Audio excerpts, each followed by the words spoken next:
Blog Talk Radio.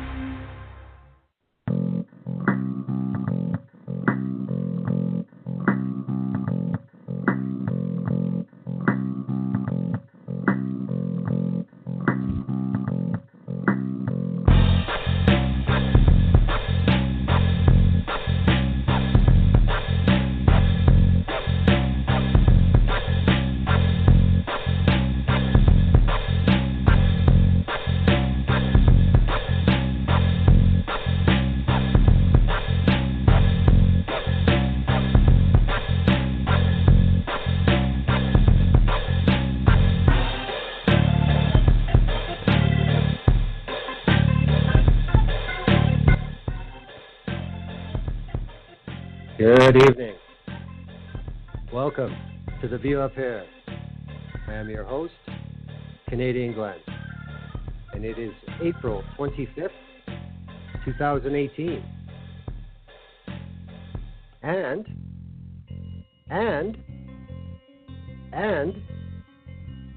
can you believe it? This show is now in its 5th year. Welcome to Season 9, Episode 1. Of The View Up Here. I thought it fitting to bring back once more one of the most popular guests the show has had for his 7th appearance on The View Up Here, Mr. Stephen Lautens. He's our guest, and of course, Mr. Lautens picks his own content, and he's got a doozy for us. Weaponizing social media and opinion in an age of ignorance. Is there any going back? Well, we're going to look at it. We're going to see what happens. Oh, by the way, there's no hockey game on right now. Really. Don't worry about it. Yeah, I always have great luck like this.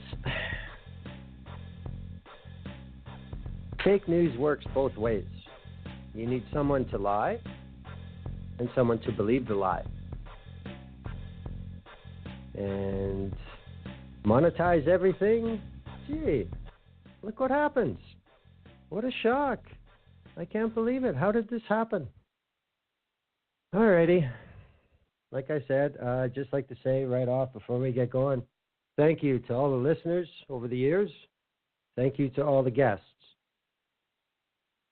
And, I never thought I'd be in the 5th year of doing this, season 9. I think the total numbers for this episode are somewhere around 175. I don't know. Just keep doing it, as long as people keep listening. But let's get to the topic. As I said, for his 7th appearance on The View Up Here, welcome Mr. Stephen Lautens. Good evening, Stephen. Good evening, Glenn. Thanks for having me back. It's a real honor to be your 7-timer and your season 9 opener. I didn't realize when we were talking about dates that's what it would be. We also didn't realize it would be Game 7 of the Leafs Bruins game. So welcome to the 4 people who are listening to us, but they'll catch us on the replay. Oh. That's right. Podcasts are forever. Now, of course, I always give you the opportunity to bring a subject, and I think you come up with a heavy-duty one here. How did you come to this? Yeah, I've been thinking sort of, I spend way too much time on Twitter, not as much on Facebook. I read more than I post on Facebook just because it really is a snake pit. But there's been a lot in the news lately about the manipulation. I mean, I think we always felt that there was something going on there in Twitter land and in Facebook and other digital media that, as they say, if they're offering you something for free, then chances are you are the product. And I think a lot of people just didn't realize exactly how much of a product we really were. When the Cambridge Analytica stuff came out, and we've had Mark Zuckerberg giving testimony. Which was, a lot of it was a little disingenuous, and we've had a couple of revelations. Revelations about the about some new changes to terms of service agreements for a couple of big things. So it really is becoming more and more interesting how, as we get more and more plugged into social media and reliant on it, how much people are, selling us down the line on it. And at the same time, I mean, we've had ever since the American presidential election, the fake news has really become front and foremost, as some people will say, as a legitimate alternative to the truth. And the way that it is really taking hold.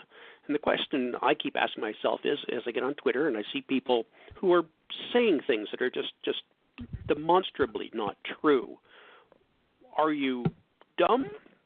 Are you putting me on? Are you trolling? Are you? I mean, why are you so dumb?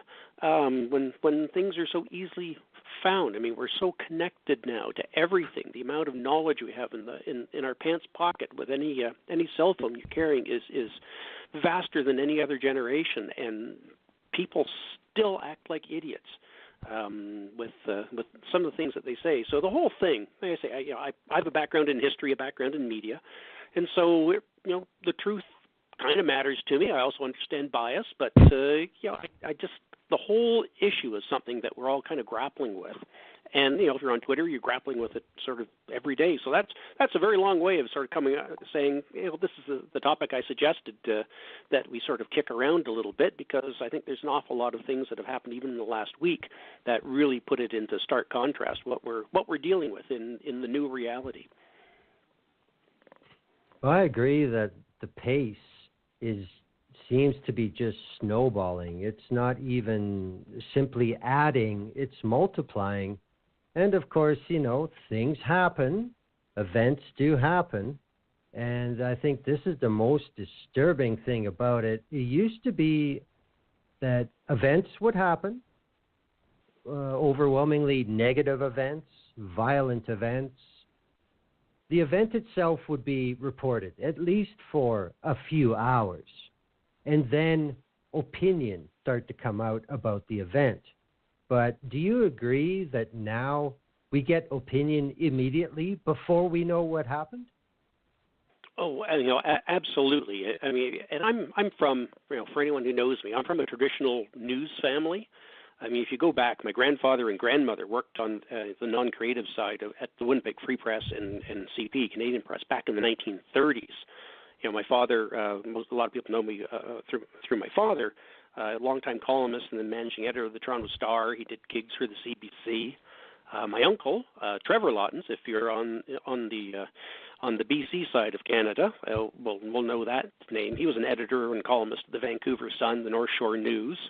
I even had a cousin who worked for People and Time magazines, and another one who helped found Cosmopolitan magazine. And I, in between my paying jobs, my real paying jobs, I wrote a column for the Sunshine for over 16 years. So, I grew up in a print media family, and print media was kind of leisurely. I mean, there were deadlines and things, and there was breaking news, but, something happened, they'd send reporters, someone would cover it, they'd get the information, they'd write it up, and, they weren't entirely accurate all the time because, it's a human institution. There are errors creep into it. But, you had an editor who checked your spelling and checked your grammar and challenged you on your facts, and you had to sort of justify, if it was all contentious, that you had notes, you had something that corroborated it, and then it was in the old days it was typeset, which took some time, and you had more time to sort of think about it. It actually was printed on a sheet of dead trees and distributed. And the cycle from reporting, this goes back a long time when there used to be a couple of editions of paper during the day. The reporting would be, yes, maybe even overnight. You'd get it the next morning. So there's lots of second thought and time to think about it. And now, like I say, it comes out really, really fast. And two things are sort of driving it. I mean, there are still scoops. And there are, all kinds of great stories about the old newspaper world when you tried to get a scoop as well and try to get the next edition out. But now, the scoop is, you publish yourself. There's no editor looking over your shoulder. You're a trusted reporter out there, and you're reporting on the scene, and you're live tweeting, whether it's a court case or an accident or a tragedy. You're doing it right away. And it's one thing to be tweeting out the facts.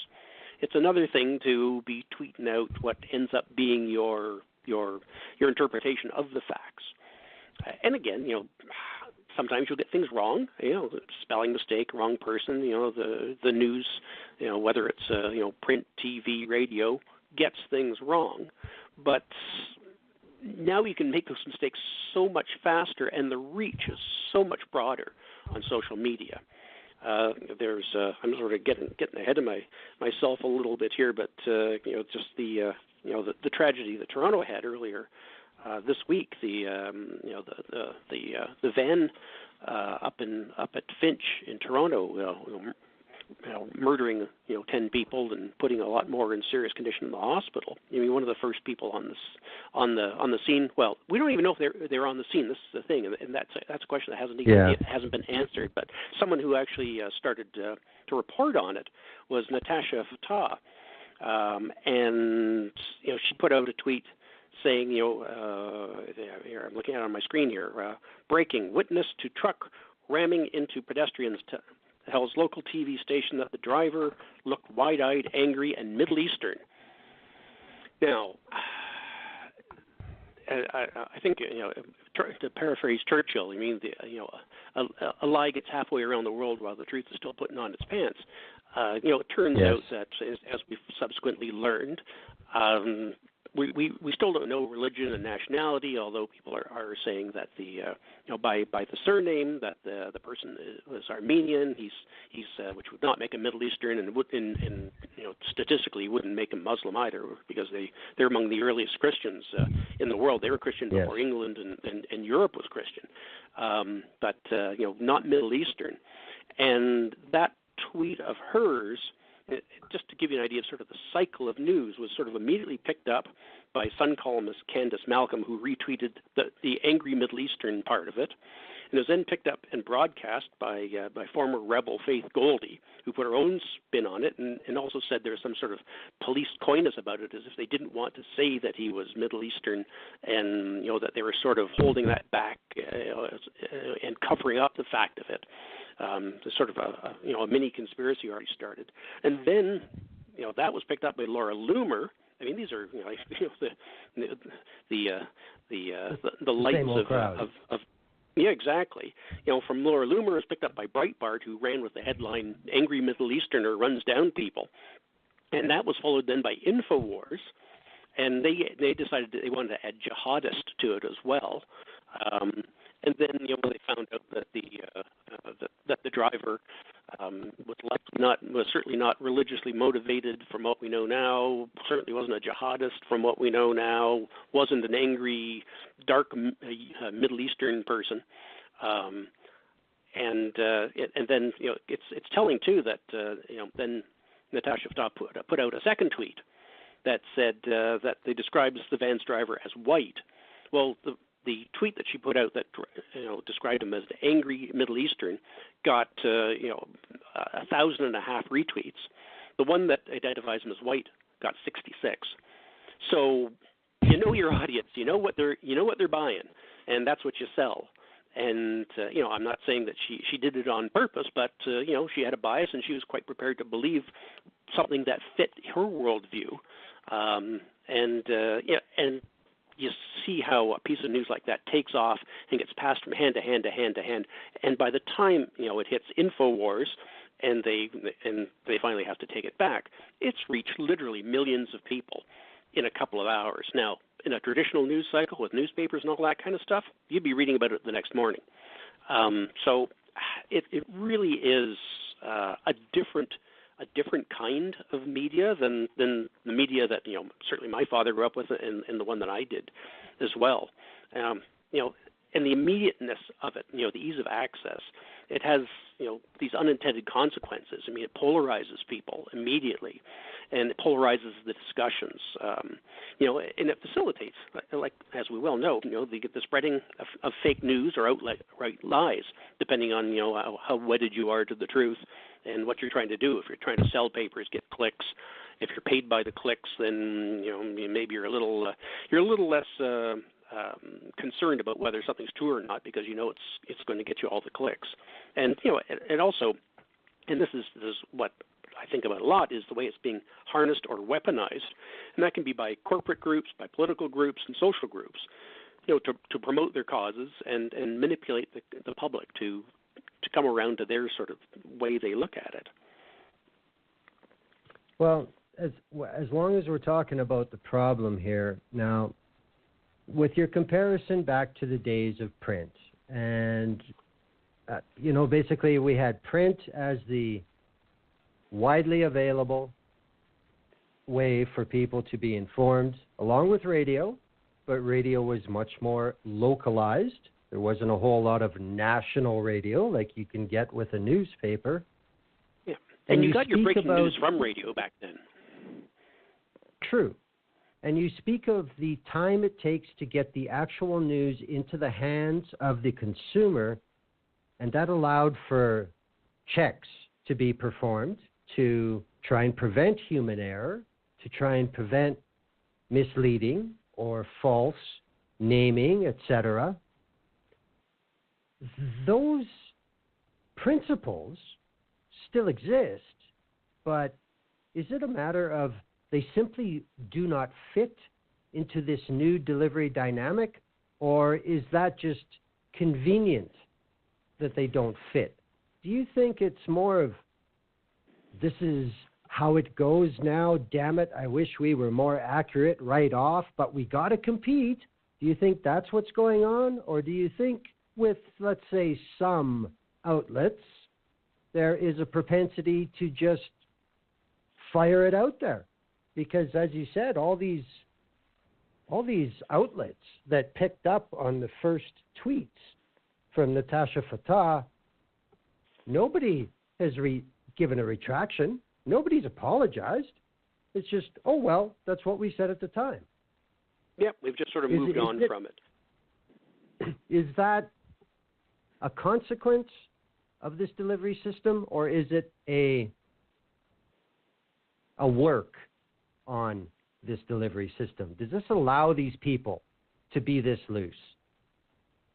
Well, it does for a couple of reasons. I mean, there's and there's all kinds of news outlets out there. So, these are very broad and general. And newspapers don't get it right either. I mean, usually it's an honest mistake. It's like, Dewey beats Truman, the famous headline. I mean, they rushed to publish a paper, thinking one thing was true and it turned out not to be. I mean, that's very different than, publishing something that you know not to be true in order to drive the dialogue. The challenge that traditional media is having now is frankly one of readership and revenue. The difficulties facing newspapers is shrinking ad revenue because the internet is eating their lunch, and a shrinking readership because quite frankly I still get traditional newspapers at the house, but I flip through them in the morning and I go literally through the front section going, I've already read that story. I've read because even the newspaper itself has published it online the night before in order to get some kind of a scoop. And I find there's very little in a newspaper now in terms of news that I haven't read elsewhere. And also, I'm allowed to, read The Guardian and a whole bunch of other newspapers that are just, you used to have to go to the corner store and get like an edition that was 3 days old and cost you $5 to $7 because it was flown over from England.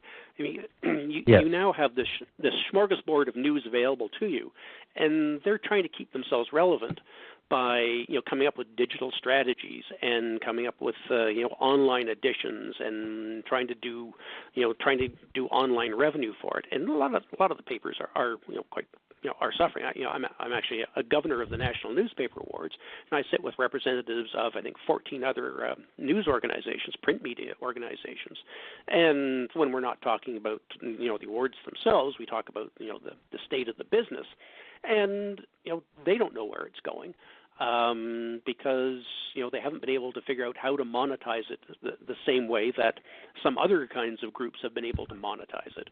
And they so they struggle with that, and they struggle with readership because, like I said, when I get the paper in the morning, I've already read 3/4 of the content.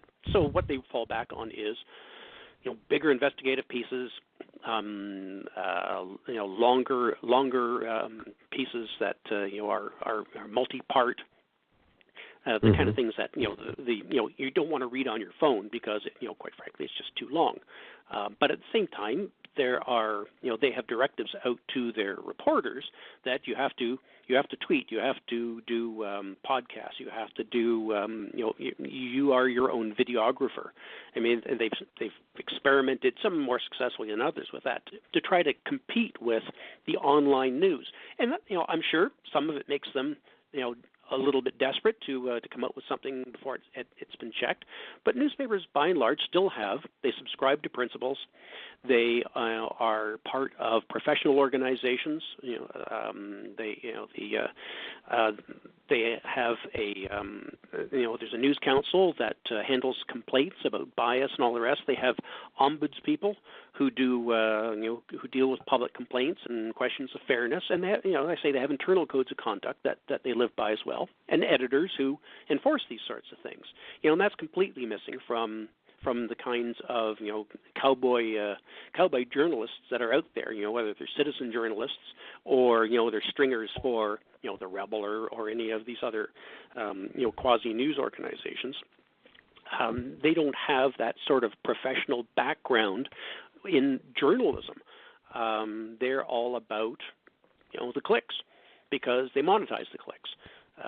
They use it for they use it for fundraising, whether it is on a traditional click through to one of our sponsors kind of things, or they actually sell their own products, hats and mugs and T-shirts and all that kind of stuff, and they're making their money that way. So it's a really new world that I think traditional media is struggling with, and so far they've been able to mostly sort of keep their integrity intact in sort of the hot and fast world of internet reporting. Bias is a different thing altogether. I mean, the news media certainly has a bias, no matter whether it's online or print or radio or whatever. I mean, and we all know which channels are the conservative channels, or the Toronto Star used to be called the Trudeau Daily Star because of its liberal bent. The National Post is kind of old school conservative. I always like to say they're kind of Gladstonian. They go back to a really old age of conservatism. The Globe is mostly sort of an effete conservative audience as well. I mean, they pick an audience and they cater to it. The Globe Mail was founded as a Liberal Party newspaper. I mean, specifically to trumpet liberal policies. I mean, it was to promote the policies of the clear grits of George Brown. Papers used to be very, very political, but then they got sort of political light, and they kind of put all of their politics on their opinion page. But we've now seen their opinion pages have leaked into the rest of the paper. Some of them more than others. Some of them have a real slant. Some of them don't have a political slant, but they may have a social slant or a slight ideological. There was famously just this week there was a leak of the Toronto Sun's provincial election plans that was leaked. Canada Land got a hold of it. 3 pages, apparently from the editorial leadership of the Toronto Sun, saying, okay, this is our 3-page strategy to attack the provincial Liberals in the upcoming Ontario election. And it just laid out exactly what they were going to go after the Liberals for, and how, and it wasn't clear that they were saying this is going to be our editorial policy, because you don't need to circulate a document if it's just your editorial policy, because your editorial board writes the editorials. You know what it's going to be because it's a small group of people. And you don't need to produce a document necessarily for that group because, again, it's small and they all know what they're doing. So the implication is that this was a wider missive to color the news reporting, to go after the Kathleen Wynne Liberals on what they think are the hot buttons that will get Doug Ford elected. And that's a rare case where they've pulled back the curtain, and you can actually see the Wizard of Oz behind it, pulling on the levers. This is a very, very bald example of bias in traditional print media. It comes as no surprise to anyone that that the Sun chain is skewed towards the conservatives. I mean, you'd have to be an idiot not to see that. But again, it's a little bit shocking, if you're a professional journalist, to see it set out and saying like, look, this is what we're going to do. And this is how is how we're going to take down this government. And here's where we think that they're vulnerable on policy points. So these are the ones we're going to hit them on. Well, I think that's something that very few people pay much attention to. As you said, if you go back before World War II, between the wars, even after, basically until the early 60s, newspapers were very overtly political. Everybody knew. And they were owned by political families, a lot of them. Yes. The great media moguls, the newspaper empires. I mean, whether it's the Hearsts and some of the other ones, they had an empire and they made their opinions known through it. And some of it was, there's always been manipulation, there's always been bias, but again, it's a lot about knowing when you're being manipulated and when you're reading bias and not just plain news. Again, people used to see that on the editorial page, and that's where opinion used to be, and that was that wasn't it, because by making every choice, an editor says we're going to feature this, we're not going to feature this. We're going to do, if you're the Sun chain, we're doing the crime stories, the welfare cheat stories. We're doing the things that sort of appeal to our readership. But so your bias is expressed in the kinds of things you decide to cover before you even get to the coverage itself. But generally, you like to think you know what you're getting when you pick up a different paper, especially if you read more than one. You see the way things are covered from one paper to the next, whether it's the headlines or else. And even the same newspaper, ones that are nationwide, here and in the United States, you'll see that they'll change the headline based on the region that they're in. So in order to sell newspapers, in a state that's predominantly Democrat, you'll see something that is very critical of Donald Trump, and if that same paper is being published in a Republican state, they'll change the headline and make it a little softer, because they want to sell the papers. They don't want people getting mad at you, because after all, they're your customers. So it's important to be aware of that bias. And the thing about the internet is you really get the sense that people are not aware of the bias that even they are showing. There are people who argue for things, and one of the things that they found about the internet posting is that it doesn't tend to change anyone's mind. I mean, they've done lots of studies where they say that it just doesn't change people. And the whole idea is, whether it's bots, whether it's Russian bots and all the rest of the stuff, everyone thinks, well, they're going to sway the election by changing minds, by slamming Hillary, and eventually someone who's a Hillary supporter will stop supporting Hillary. That might happen, but that's really not the purpose of what they're doing. I mean, the whole idea of campaigns, whether they're coordinated campaigns, the Cambridge Analytica kind of stuff that was being pumped out, the Russian stuff that's being pumped out, is, again, not to change minds, but to consolidate their base. It's to further polarize the people who agree with you and motivate them to go out and vote, not just sit behind the thing. So you might feel lukewarm on immigration. It's not your hot button. It's not your number one issue, or a pipeline, or pick your issue.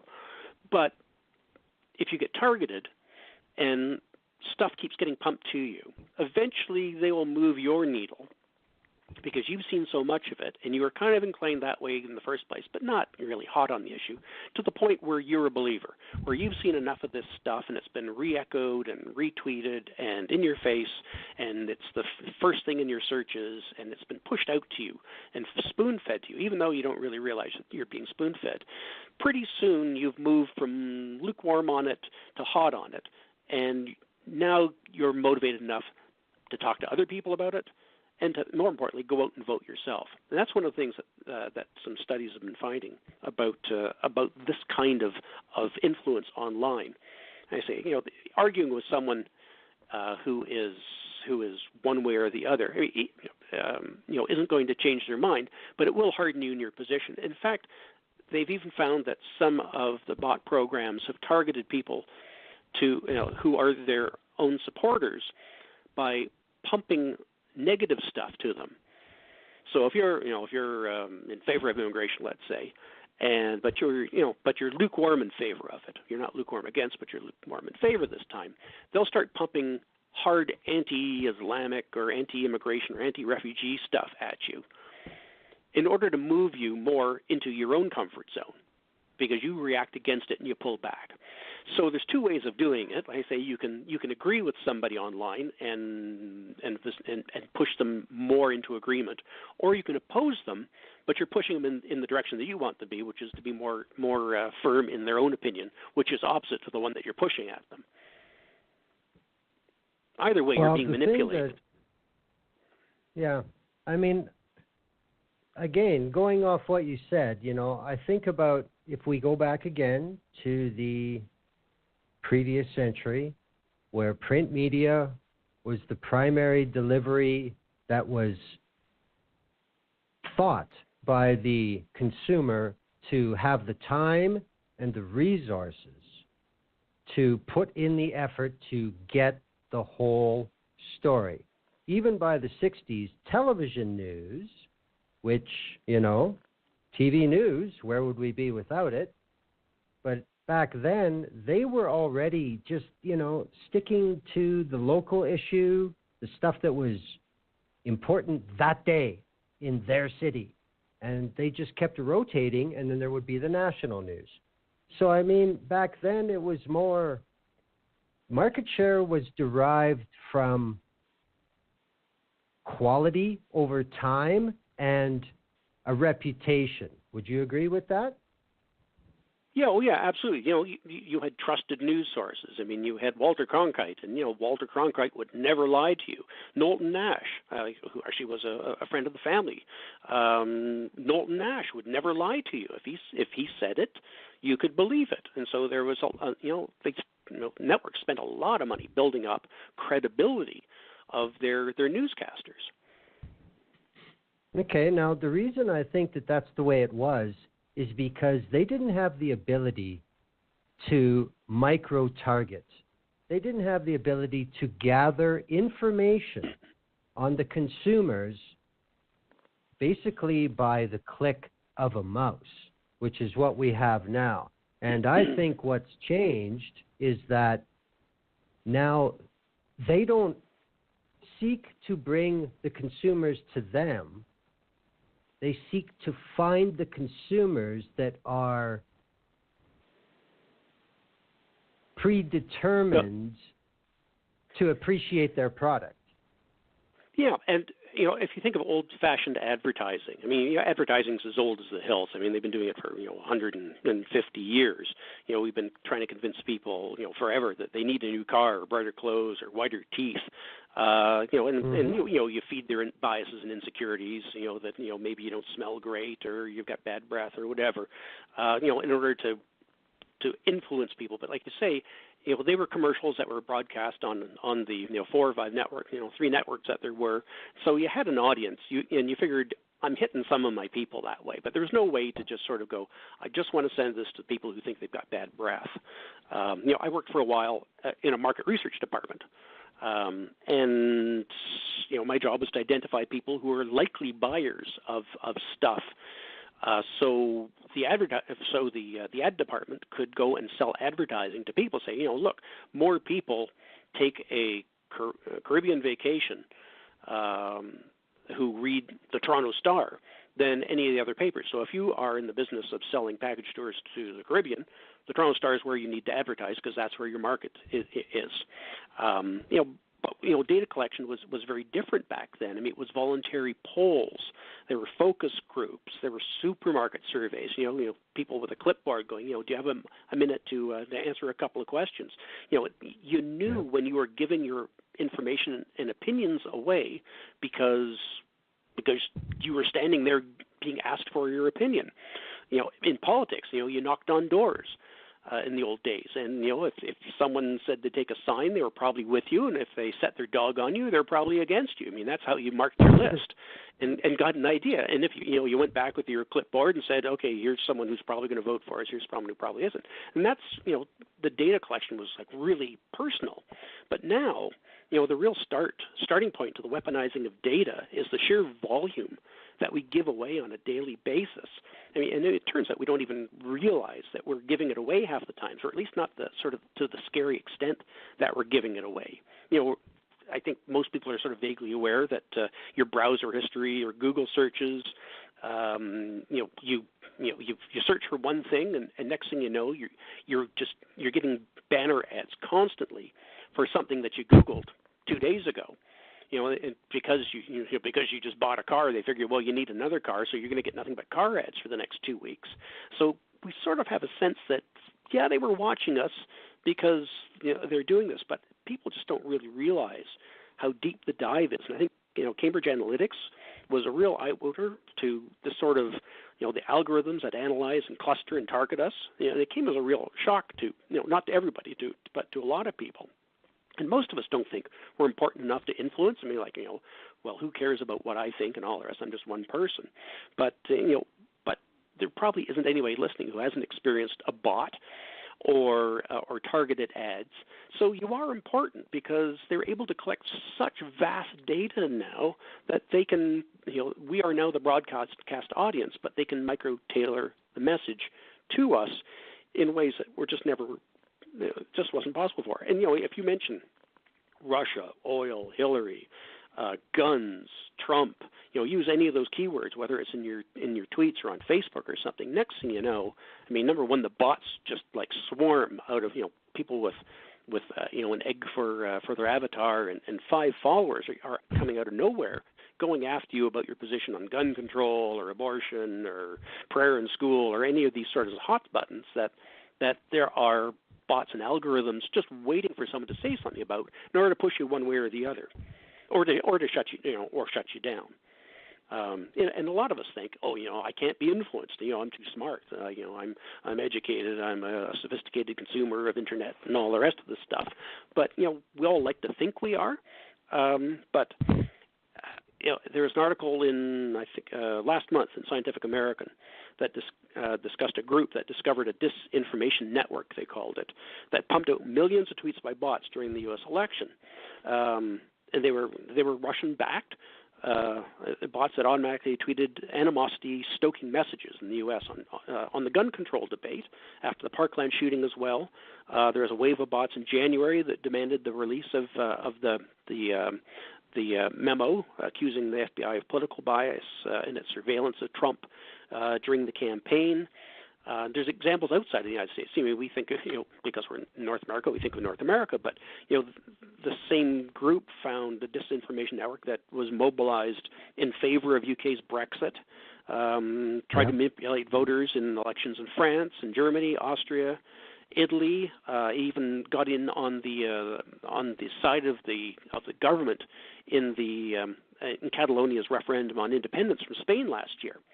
So bots appeared en masse to harass the separatists. So they were able to identify the people. They were able to identify the separatists by going through their feeds and using the keywords and all the rest of the stuff.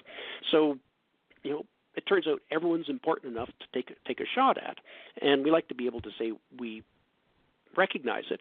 But there's lots of times you'll be on Twitter and someone will break into your Twitter feed and go, dude, you're arguing with a bot here. I mean, look at it. It's pretty clear that there's obvious signs to it, but some of them are a little more subtle.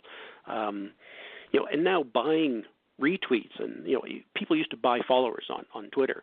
Now they're buying retweets, and astroturfing support. It's now a standard tool in the political toolbox to polarize the debate or put your position forward or get out your own vote. And like I said, the interesting thing is, bot-filled social media misinformation networks don't try to change your opinion. They just want to polarize the public to affect the outcome of elections or issues or something. And the stronger your identity, they found, the more you closely identify as a liberal, an NDP, or a whatever, or conservative or whatever, the more likely that person is actually going to vote, as opposed to just sort of complaining harmlessly online. So wanting to distinguish yourself socially from the other side, it's saying it's not just that I'm for something, that I'm really not these people over here. It really seems to harden as they're exposed to more partisan biased articles. So you're able to solidify your support, which is really important if you're sort of a fringe group and you've got sort of, a smallish following, but people who are, maybe slightly sympathetic, you can actually drive them to your side by pushing out more partisan stuff. Well, that's very interesting because, I've always thought that even though it's not really obvious, political parties are always at the forefront of breaking new ground in this type of activity.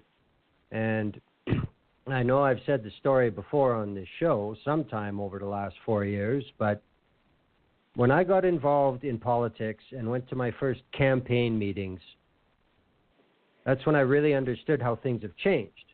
Because it used to be, go to the door, knock on the door, somebody opens the door, says, "Screw you guys, I'm not voting for you."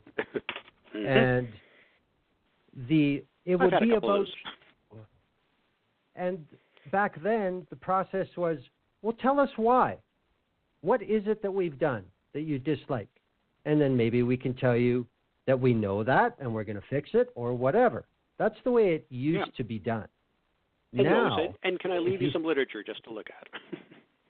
Yeah.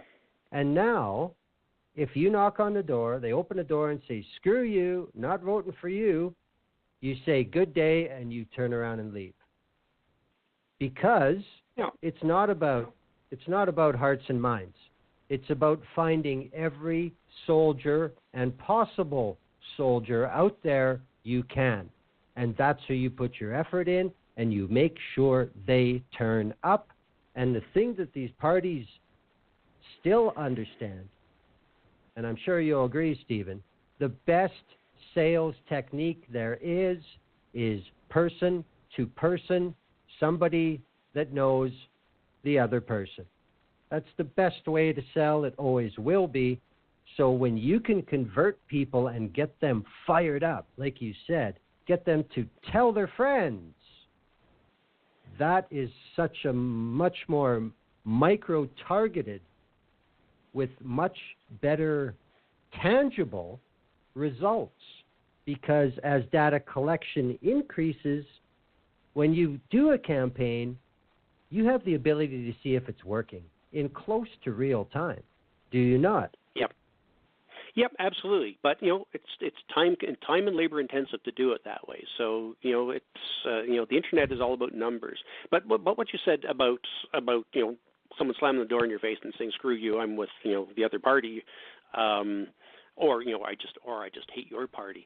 I mean, it really is what I think the social media has done to us as a society, and that really is it has really fostered tribalism.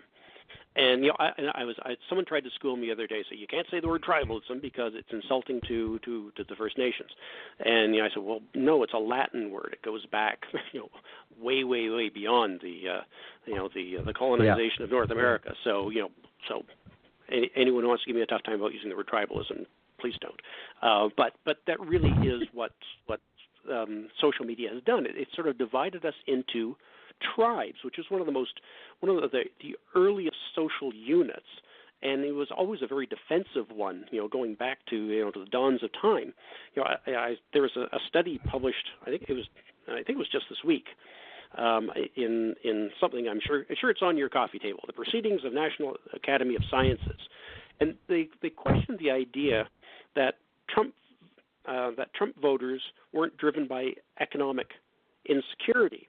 And what they did is they dove into it a little bit, and they found that white Christian and male voters, which was Trump's rump, that was his base, they turned to Trump not because of economic insecurity particularly, or because they were going to get raises or better jobs or all that kind of stuff. The overwhelming sentiment that they had that drove them to Trump was that they felt their status was at risk. It wasn't a threat to their economic well-being. It was a threat to their group's dominance, and they used the word dominance in the country, that they were being, that their way of life, it being on top of the pile, being in charge of things was it threatened, and Trump was the guy who was going to respect it and buttress that. In Canada we had, the old stock election, which you all remember really well, but that drum is still really alive and being beaten in Canadian politics, especially if you're on Twitter and Facebook. Whether it's the rise of white nationalist groups, Nazis, or just sort of good old-fashioned anti-refugee, anti-immigrant, anti-diversity kind of talk. I mean, half of Twitter and it seems to be most of Facebook is that right now, and the Conservatives under Scheer are currently, they've had one of, it seems like an endless series of internet campaigns. The one that's going on right now is our border crisis. We're being overrun by foreigners. They're coming in here illegally, and bypassing the ports of entry, and they're running across fields in Quebec and Alberta and getting into this country.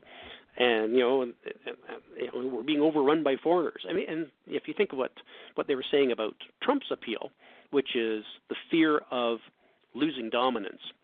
I mean, all these things feed into that same very basic human fear, which is we're losing our country, we're losing our traditions. This diversity is killing the Anglo-Saxon work ethic, blah, blah, blah, blah. We saw this with the Syrian refugee backlash. I mean, they say, they're all ISIS sleeper cells. They're all going to murder us in our sleep, and we're going to have Sharia law and all that kind of, all of that kind of stuff. And that's sort of even moved into almost the respectable side of political discourse. It's become that tribal. Some people, and typically this is on the conservative side of things, they have this fight for survival idea that drives a lot of what they do. It's us or them. It's a battle for civilization mentality. That all things good and pure are being represented by mostly white Christians, mostly male, that existed in some prosaic mythical past that never existed. It's like Stephen Harper's, and it seems to be Scheer has picked up the mantle for this. It's the Leave It to Beaver 1950s. Every time I see Scheer in one of his blue check shirts walking down a suburban cul-de-sac, I think, there's Wally. But it's this time that people kind of have idealized and harkened back to, when women knew their place, and there weren't any people of color, and gays were smart enough to stay in the closet, and everything was just great back then. Why can't we go back to that kind of stuff? And that's a fear of losing, something frankly they never had, because they're afraid of losing their place at the top of the pecking order. Whether it's racial, social, political, religious. People fear change, and social media feeds us. And the conservatives have just been brutal at beating that drum and feeding those fears. Fear and greed are the two biggest motivators of a lot of people. And and by golly, they hit those two buttons just all the time. And it's always been harder to make people think than it is to make them hate. I mean, appealing to or giving into irrational ideas and othering people is sadly incredibly easy. And the internet. I mean, if TV was Marshall McLuhan's hot media, then social media has to be incandescent. I mean, it's a visual, immediate, like we said. I mean, the cycles are so short. It's very visceral. Images just they grab you with that's why fake quotes with a picture of Lincoln or whoever, or Hitler or whoever it is, really impact us, because they sort of bypass our rational self and go right to like our reptile brainstem that that governs all of these sorts of primitive emotions. And people are, they know this and they're taking advantage of it all the time. Well, the thing I wonder is, yes, the sellers know it and they manipulate it. Why do so few consumers even seem interested in really analyzing their own surrender of nonstop information about themselves? Because, I mean, the one word I want to talk about is gaslighting. And that is something that is an epidemic. And I think the concept of gaslighting, by discrediting and confusing people with false information and false descriptions of things that they were there, but, oh no, that's not what you saw. What's wrong with you? This is what happened. Gaslighting is something that can be done on any scale, whether it's with a bullhorn or in the hallway, at the water cooler. Gaslighting can work anywhere. And I just don't understand why people are so loath to say, yeah, sounds legit. Like, no, it doesn't. But again, like you said, fear, greed, and I would also throw in belonging. Because I think there, as the Toronto attack showed, it seems that personal isolation may have been a real factor in this event. And anybody who spends any time online knows there's a lot of fucking lonely people out there. Excuse my language, absolutely. but, and it's being taken advantage of nonstop, and it's such a press button, get candy type response. But in this day and age where everything is monetized, nobody cares, do they? Nobody's going to give anybody a break. We have this real need to be connected, and and as we sort of cocoon and all the rest of the stuff, I mean, the internet is it's a wonderful tool. I spend way too much time on it all day. I sit in front of a screen between my work and my other stuff. I'm on the screen way too long. But we need to be connected. But that's also the problem. Social media connects the loners and the fringe people. It gives them solace and support they can't get anywhere else. I mean, people talk about being in bubbles and echo chambers. And that sort of goes back to the tribalism. You're part of the group. Of whether progressive bloggers or conservatives with a purpose or white power people or whatever. I mean, you find a group, and it used to be that if you were a fringe person, if you were a Nazi, I mean, you didn't hear a lot of people talking about being a Nazi at cocktail parties. But you go online, and I'll find one in Atlanta, I'll find one in Calgary, I'll find one in Montreal, I'll find one in Germany, I'll find one in England, and all of a sudden we're a community, even though we've never met, and there's thousands of miles among us, and we've become, we give each other comfort where where certain people don't deserve the comfort, and they get validation and confirmation of their views where they would never get that in a million years before because they were marginalized, and quite rightly so. I mean, not everyone deserves to belong to a community. Some people need to be marginalized because they're terrible people and they got terrible ideas, and until they society can rehabilitate them, but as long as they stay that way, they ought to be kept out of the public view. Their views should not be aired, and all that kind of stuff, because that's how you get Nazis, or you get misogynists, or you get all kinds of violent antisocial fringe things. But they come together. I mean, we're seeing this, the incel, people. It takes real rigor to keep an open mind and admit your position isn't supported by facts, but that's not what we do on the internet. We look for validation, and social networks, have created and supported some of the darkest things, like incel or white nationalists. It makes celebrities out of people like Milo and Jordan Peterson. Yes. I don't know if you're familiar. There's a guy named Marcus Meechan, who is better known as Count Dankula. He's the guy who trained his pug dog to give the Heil Hitler salute whenever he yelled "gas the Jews," and he was infamous for that. then he got notoriety for being taken to court for hate crimes, and he was fined, I think it was £800. Call it $1,200, $1,300. Well, he's now raised, because of his notoriety through GoFundMe's and all the rest, over £100,000 to continue his good work out there and teach more dogs how to Heil Hitler. That's what the power of bringing all of these fringe nut bars together has been. You've got certainly not in the same league, but Jordan Peterson has made a very fine living over and above his professor's pay. He's reportedly raking in about $60,000 a month in donations from his videos, from his websites.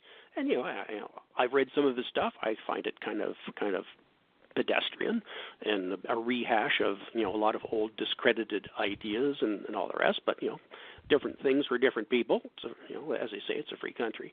But he is able to monetize the angry males by telling them, you ought to be more male. The problem isn't you. The problem is society has made you into a bunch of wusses, and you've got to take back your masculinity kind of stuff. The Rebel. The Rebel is based on crowdfunding, and I'm not sure what kind of money they're making. It kind of pops out every once in a while. You hear things, but they're supporting themselves. They're certainly supporting Ezra. And so, if you get enough of these sort of people together to chip in, you're able to fund some pretty terrible stuff.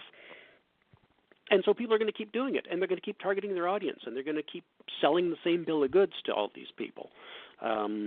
It used to be, I remember I used to go, there was a conference I used to go to in New Orleans, and it drew people from all over the American South. And it was always really interesting being there, and you'd sit there and you'd be talking to people, and they'd come up to you, and they would talk about their guns, and they'd talk about how Obama was a Muslim and a communist. And you can't, you just kind of beg. I say, I'm Canadian. I don't have an opinion on these sorts of things. But they would talk to you about how wonderful Ayn Rand was, and Ayn Rand was actually a speaker at one of these conferences. I was there for completely other purposes, obviously. But Ayn Rand was always sort of on the fringe as a juvenile or adolescent belief system, and now the people who believe that stuff are running the show in the United States, in both the front and behind the curtain. I mean, the Koch brothers and Mercer, who've embraced that cult of selfishness, as proof of moral worth. I mean, obviously they want to do that because they got a pile of money, but all these things have been sort of brought out of the dark and put front and center, saying like, okay, now these are just as valid opinions as any others. And, as a society for a long time, we said, no, they're not. Okay, that brings, before we move on a bit, just what you brought up there, I wanted to ask you this. You described how, even though to some, the methods of involvement and getting people to sign up, to subscribe, to donate, it's getting more extreme all the time, which means the stories get more extreme. That's why we see stuff like what Natasha Fatah said, because it's an instant money-generating thing to do. So is the combination of a stupid public, a vastly widespread communication system, and uber capitalism, is that what got us where we are? Well, I think, the technology has sort of, it has the possibility to bring out the best in us. And I've had some great conversations on Twitter. I've learned tons of stuff. I mean, I go to Twitter as my primary news source. I mean, I'm very careful about, the sources of news that I read. But I find as a news aggregator, as long as you're not reading InfoWars and all the rest of that kind of stuff, it is actually an incredibly valuable tool. But that's not the way I think a lot of people use it, unfortunately. And again, some would say it's unfair to blame the tool for the way it's being used, but it really lends itself to simplification and hate and polarization. One of the things that I sent you that's up sort of on the splash screen for the page is everyone's going like, why is there a 1,000-franc note from Switzerland on the page? What's that got to do with anything? And the person on that note, it's 1,000 Swiss francs, so that's some serious money. Was a Swiss philosopher that I ran into, not personally because he's been dead for over 100 years, but I ran into in my reading called Jacob Burckhardt. And he was, was an interesting guy. He was an art critic and a social critic and all the rest. But one of his quotes has stayed with me for like 30 years. He said, "Beware the great simplifiers." And he was talking about demagogues, nationalists, and others who'd lead society into war and social upheaval, as it turned out in the 20th century. I mean, he died in 1897, so he never saw any of this. But, when he said, "Beware the great simplifiers," he was talking about don't be conned. There's going to be people who have a simple solution to complex problems, and as they say, they're usually wrong. They're almost always wrong. And now we've got Twitter, which, I remember the bad old days when it was 140 characters. You had to be simple. You had to cut things right down. It's very, very few people can get an idea across in 140 or even now 280 characters because it's all about simplification. What you can get across, though, is an idea, outrage, an opinion. It's really hard. You see threads, Twitter threads that are like 40 pieces long because they're writing that thing. Because an idea is complex enough that it needs some elucidation. I last week I had a long fight with a swarm of people about the charter and whether or not abortion is a charter right. And and the answer is sort of. I'm not going to get into that fight here, but there's a lot of nuance, there's a lot of cases, there's a lot of Twitter doesn't do nuance very well. And trying to explain a complex idea for people who have entrenched views already, and they go, no, where in the charter does it say abortion? It doesn't say abortion anywhere in the charter. And you're like, well, yeah, but it's under Section 7, security of the person, and under 15, equality rights, and it's been found to be against the charter to deny abortion, so therefore it is sort of a charter right. But that's really hard to kind of describe to people who are, number one, not ready to be persuaded, and number two, they don't get any of the nuance. So the medium itself is very, very limiting.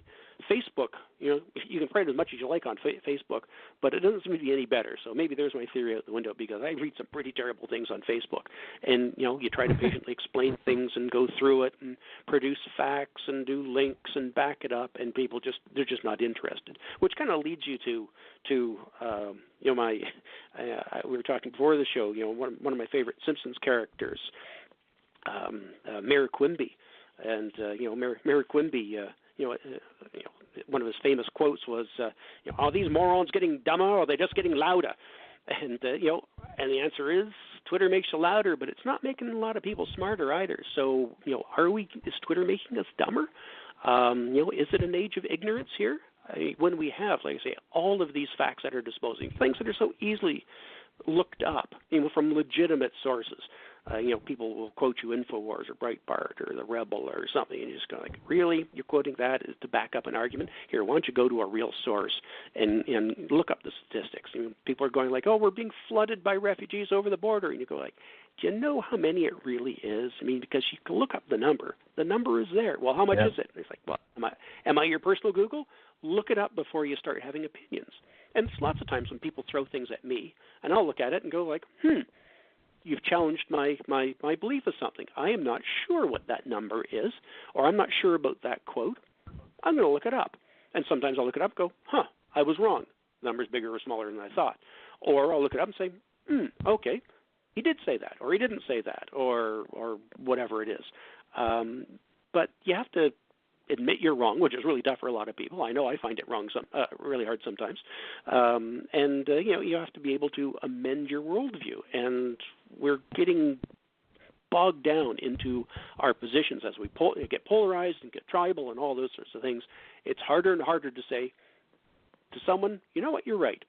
that you've convinced me. That is, I was joking the other day. I was tweeting back and forth with someone who sort of came at me, and I said, well, look, here are the facts, and I'm not going to call you a shithead or anything.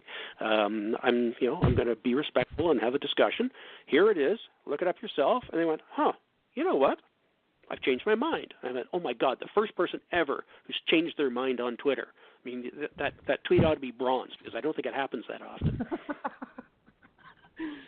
Bronze tweet. That's an interesting concept. Yeah, and it's really tough. I mean, I don't belong to any political party. Haven't for like 2 decades. But I would say that I am a small L liberal, and it's really part of the classic liberal belief is in, if not the perfectibility of people, but the potential for continuous improvement of people given the right circumstances, and that's an education, that's exposure to facts, that is a decent break in your circumstances in life, that that you're raised by someone who loves you, that you don't suffer terribly from malnutrition and disease, that society has kind of given you a couple of breaks, and that you can improve yourself, and that you can, if you were a Buddhist, you'd say, work towards enlightenment. And I really do believe that people are good, and people want to be better, and people want to understand things. But the older I get, the harder it is to believe that, because so much of the evidence is to the contrary.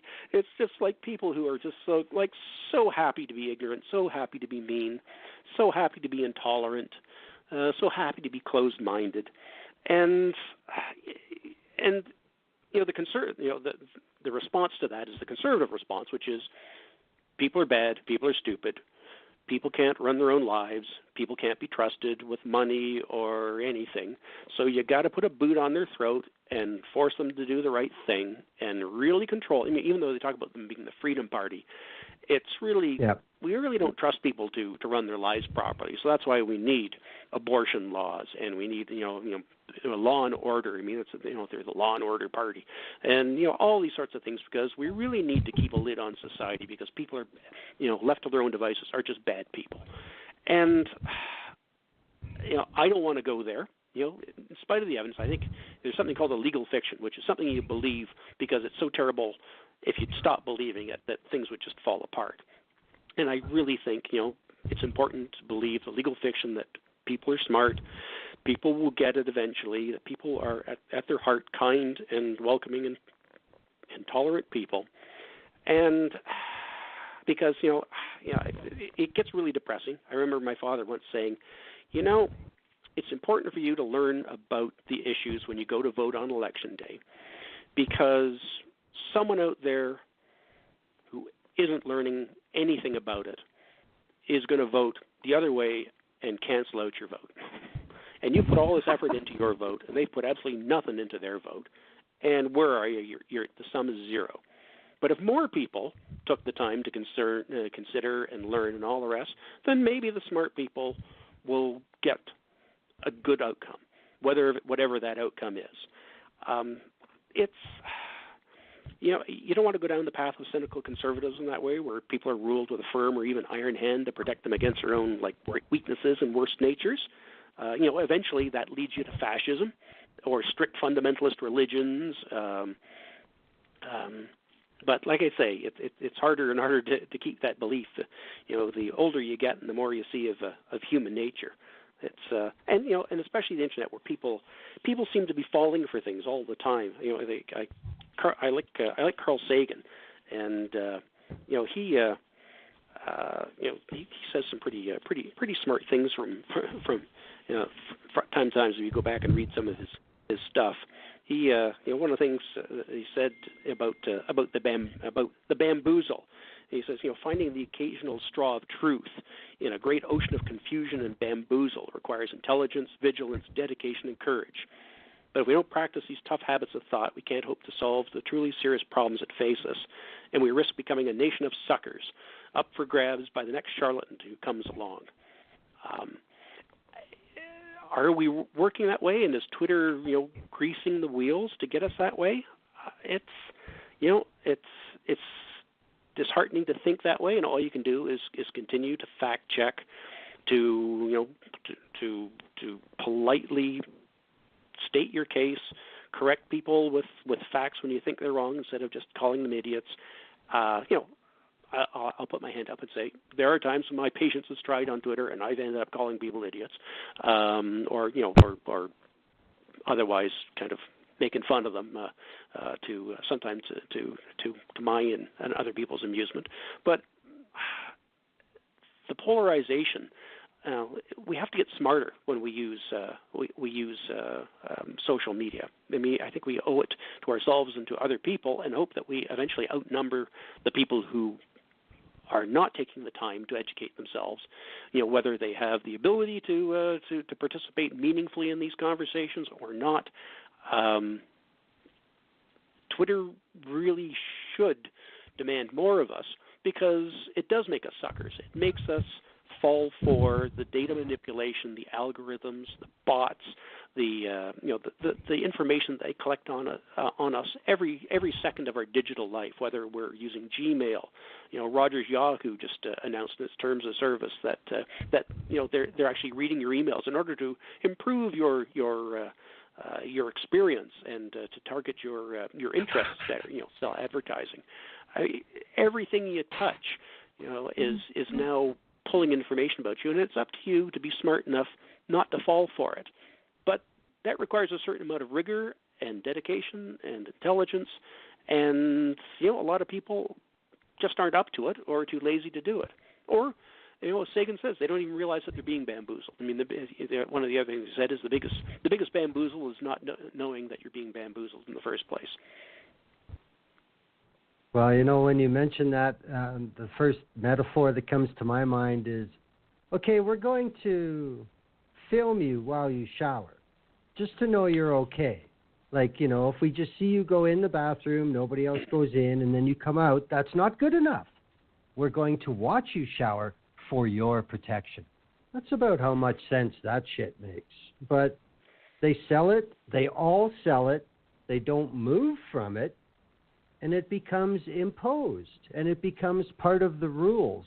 Now that's the next thing I want to ask you. It becomes part of the new norm. I mean,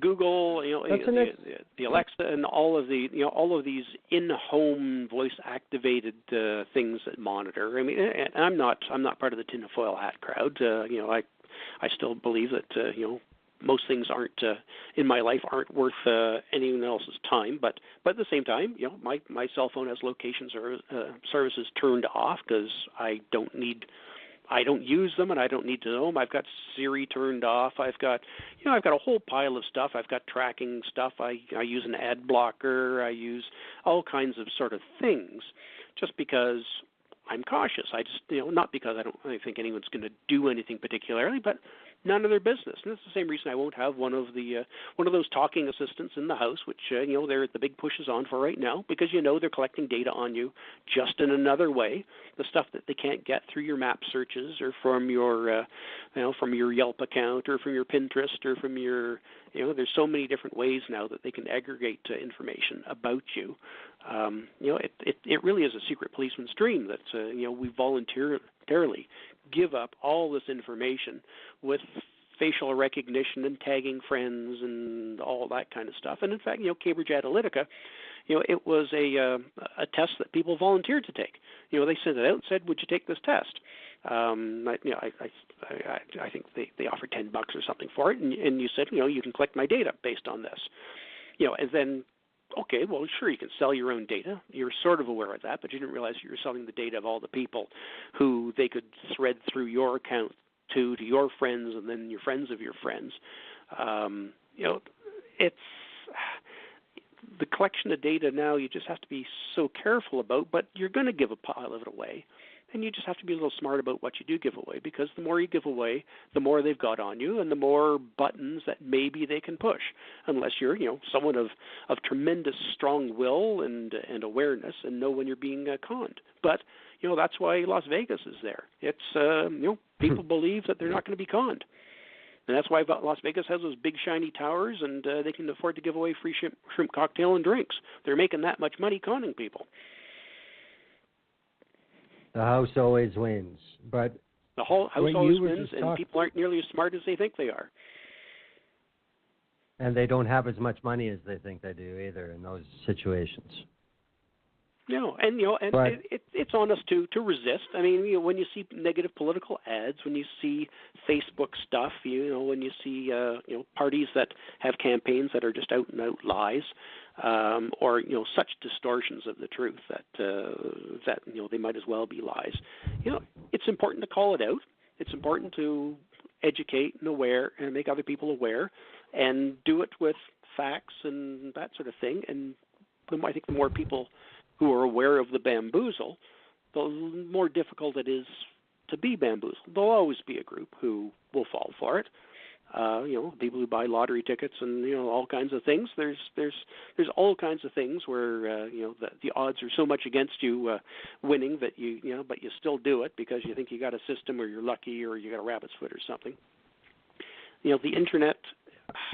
The system is going to get data on you, so the only stop you have to it is, like we said at the beginning, it takes someone to lie to you and someone to believe the lie. And you can't stop people from lying to you, but you can be very, very careful that you're not buying the lie that they're selling. No, of course. Caveat emptor, of course. But the other thing, this is a little tangent from what we talked about before, but I think we're on this subject right now. Okay, we've been talking about the results, the implications on users, on the consumers, because of these things that are going on. But the question I wanted to ask is, like you mentioned about Rogers Yahoo with their new improved terms of service, how far are we going to be able to break ourselves off this path when we have providers and platform corporations that are going to tell us what we get? Can we get off this train, I guess, is what I'm asking, even if we want to? Do you have to just quit the game or play the game as is?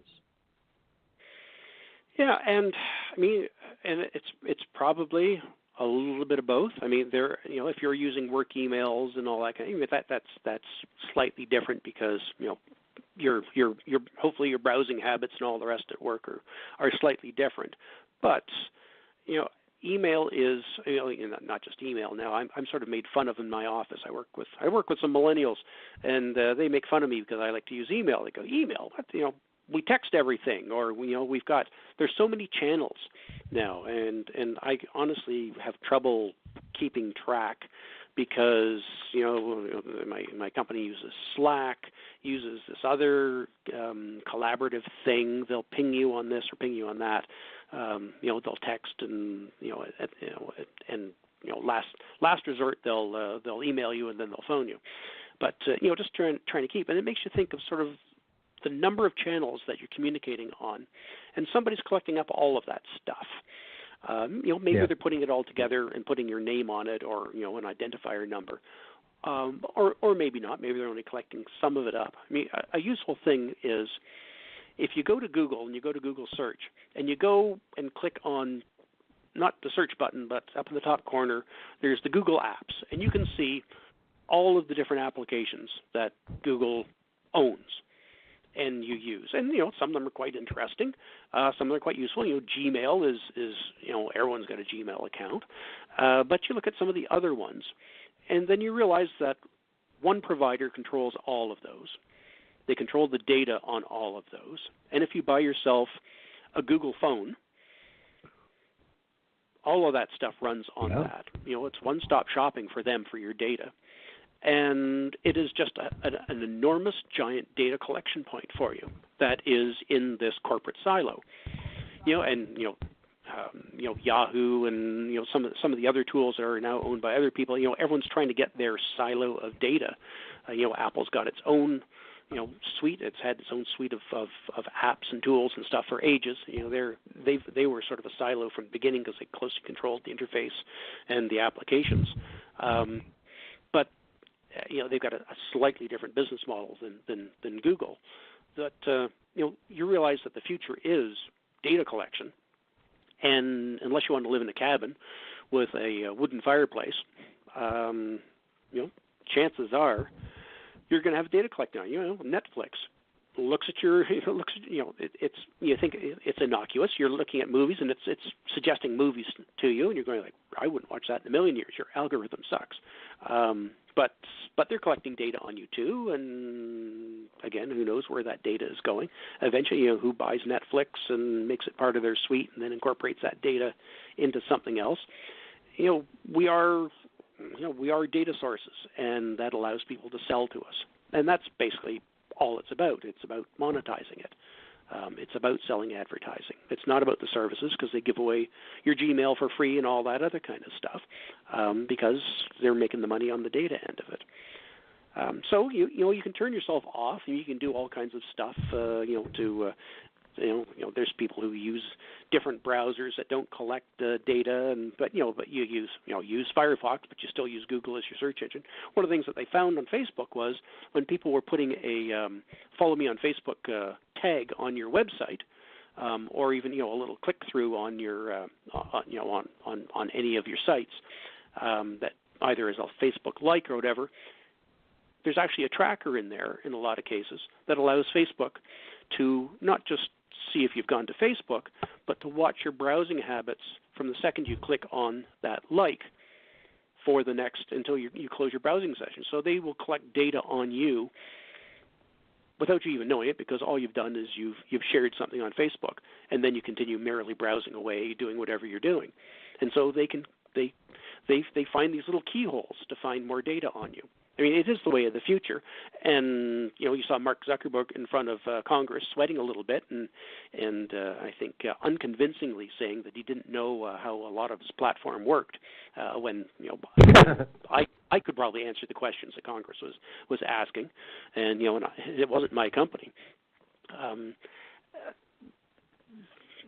He's worried that there's going to be some sort of regulation. The UK is brought in, I think May 25th, a brand new data privacy act comes in for the EU, and some of that will control data collection and security and all the rest.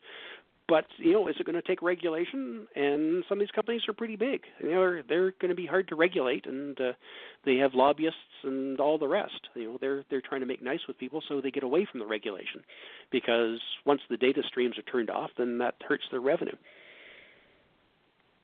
Well, actually, I think the issue is it's the same corporate entities that seek to collect data for governments, to collect data for other large corporations. Just the bigger the customer, the better. And, this is Google, this is Lockheed Martin, this is TRW. These are major players. I think the advantage of the EU is there's just too many tables to cover to guarantee you get your own way in Europe. But in North America, you basically have Washington, D.C., that you have to pay off, and that's it. So, that's, I think that's... I was going to say, and Facebook is always looking for new opportunities to expand. I mean, we found out, the other week that they were trying to convince hospitals to allow them to download their data because, they obviously have a customer for it. I mean, medical data, it would be, an incredible.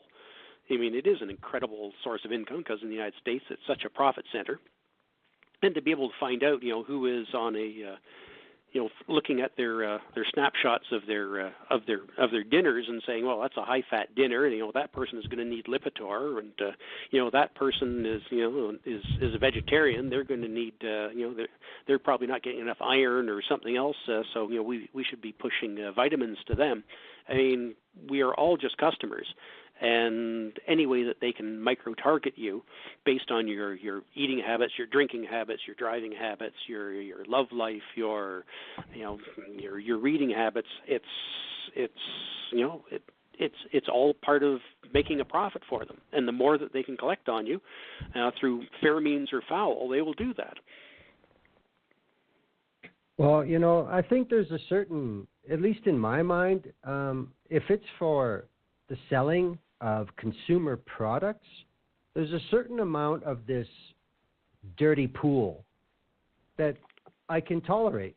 I can even accept because they're a business and they want to sell their crap, and that's what they do.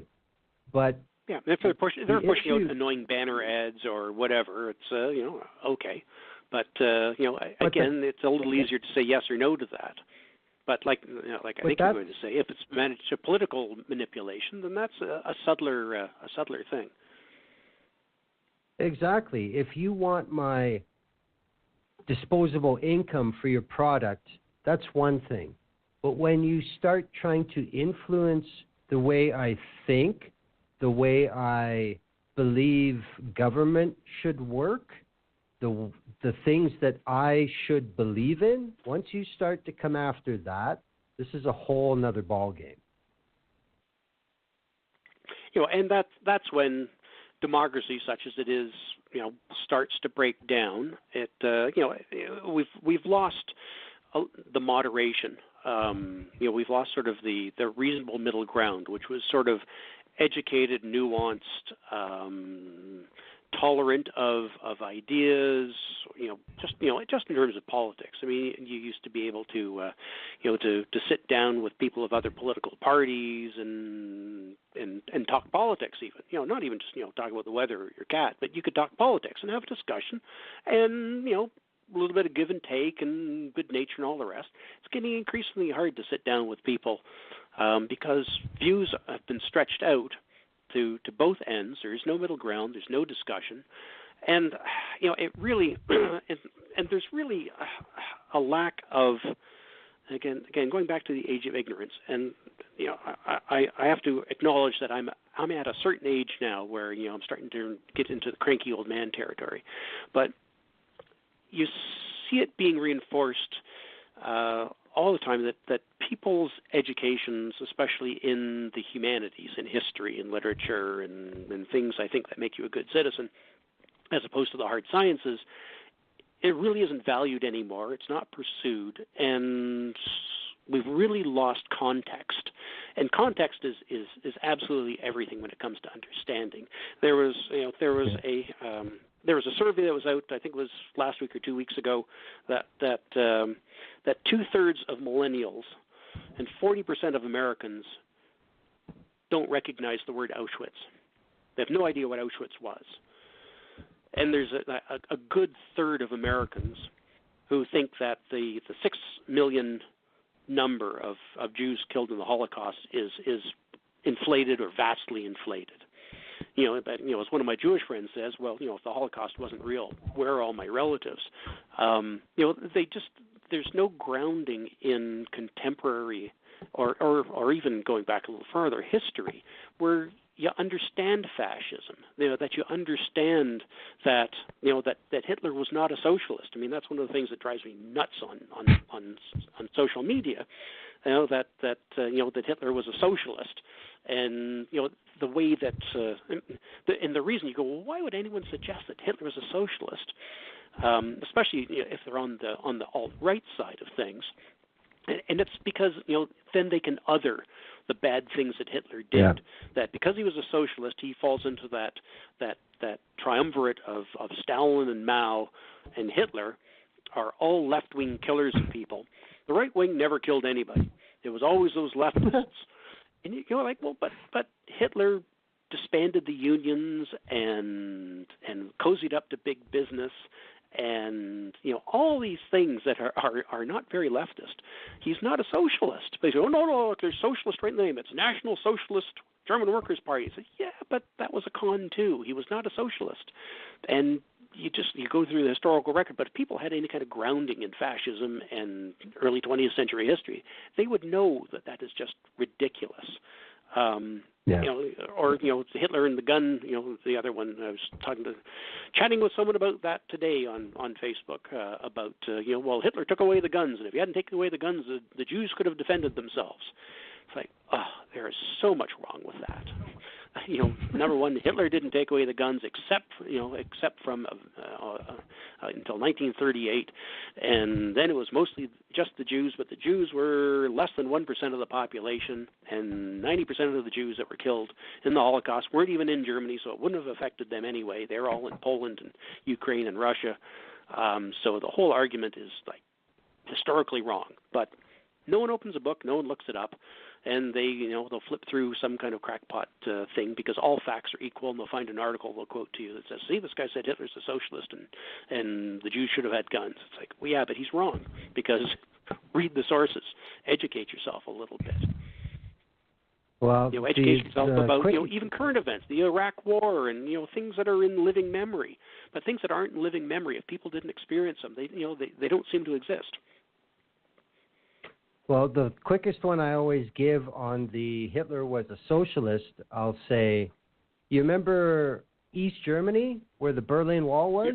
You know what that country was officially called? The German Democratic Republic. How democratic do you think that was? Exactly, but it's in the name. Okay. Yeah.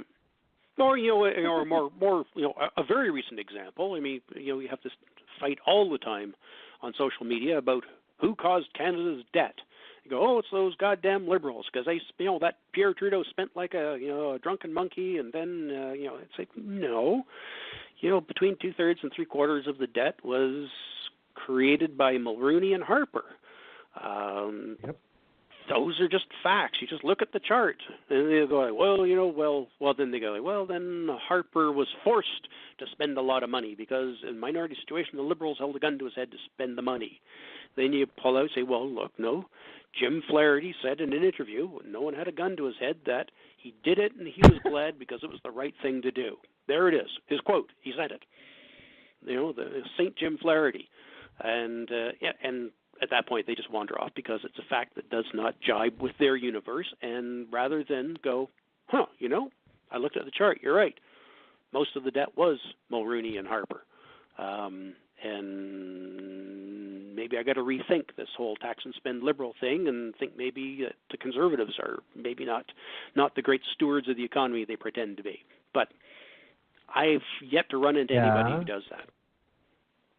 Yeah, but then the other side of that coin is his wife will lose all her friends.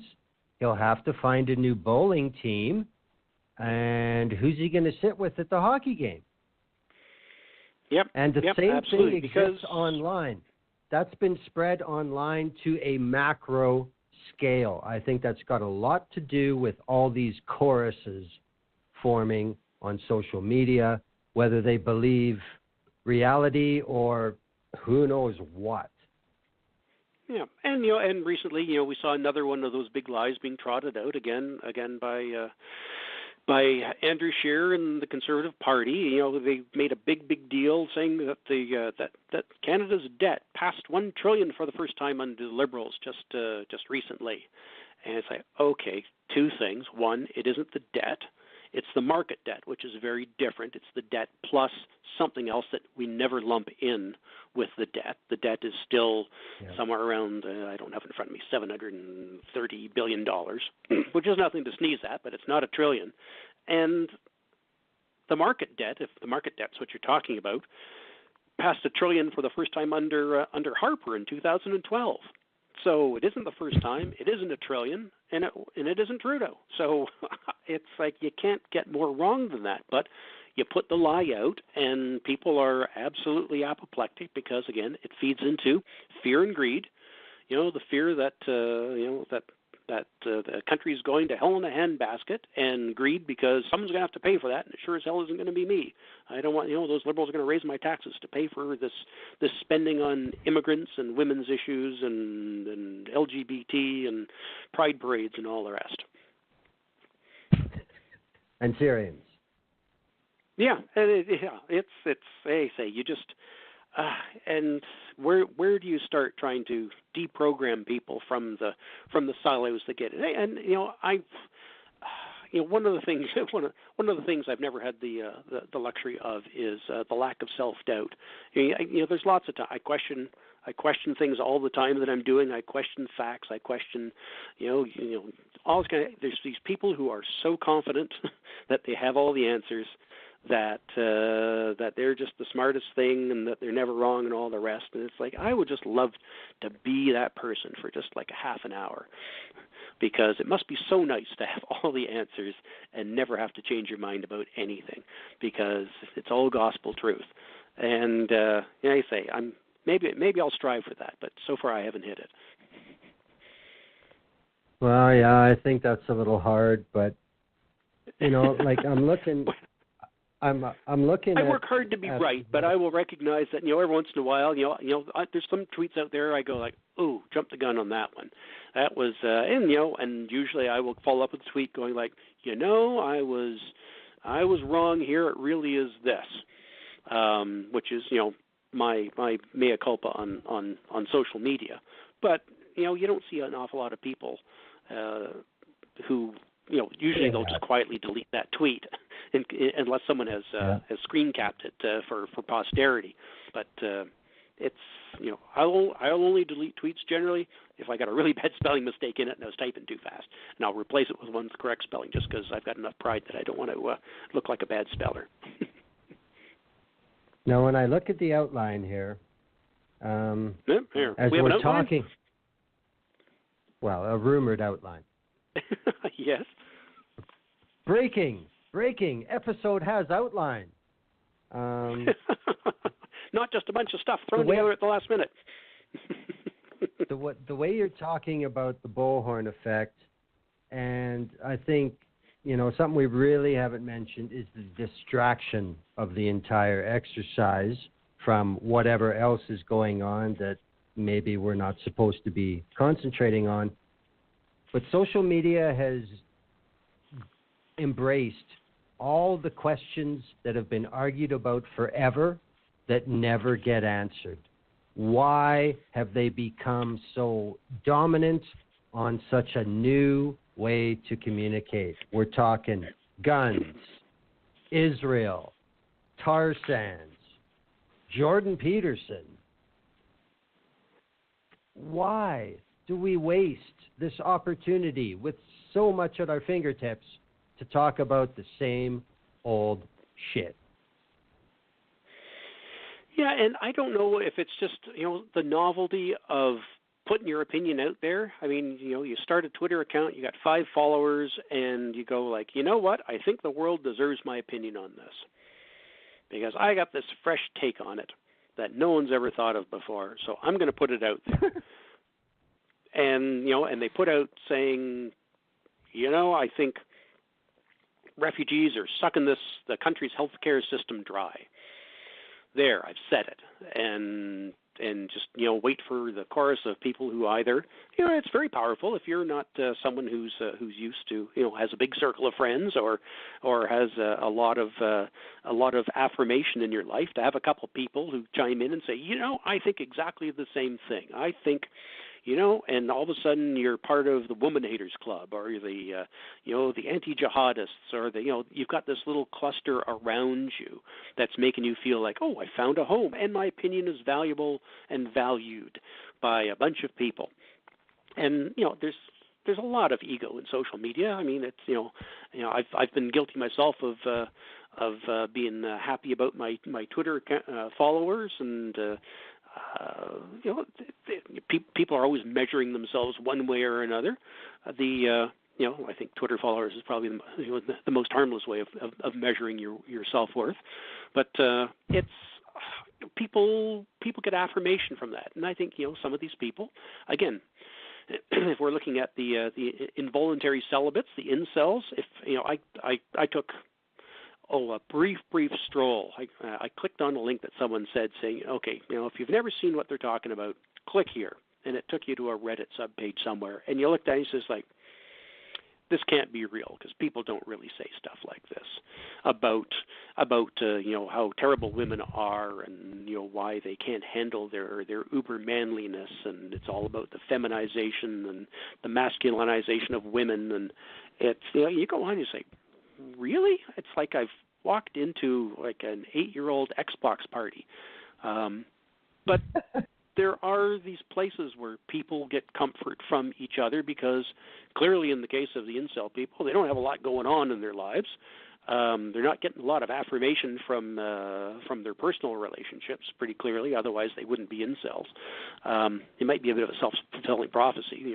That's not exactly an attractive position to be taking if you're trying to woo the opposite sex. That they're all losers and don't deserve you.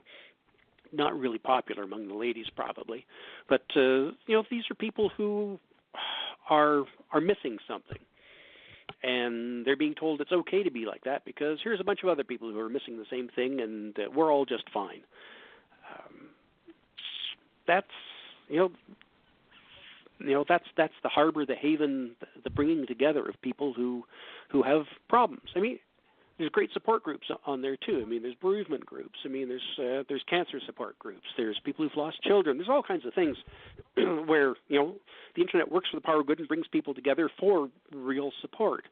But the dark side, the nastier side of humanity, has found it a perfect breeding ground to meet other people. I mean, on the really really dark side, you're getting the pedophiles and all the rest of those sorts of groups who are able to find each other when these are things clearly you didn't talk about and there was no way of connecting with other people who are similar. Now all of a sudden they can connect, they can share information, they can share pictures, they can share all kinds of terrible things and live their lives in the knowledge that they're not alone and maybe they're, air quotes, normal, because look, there's a whole group of people who say that I'm okay and it's good to be this way.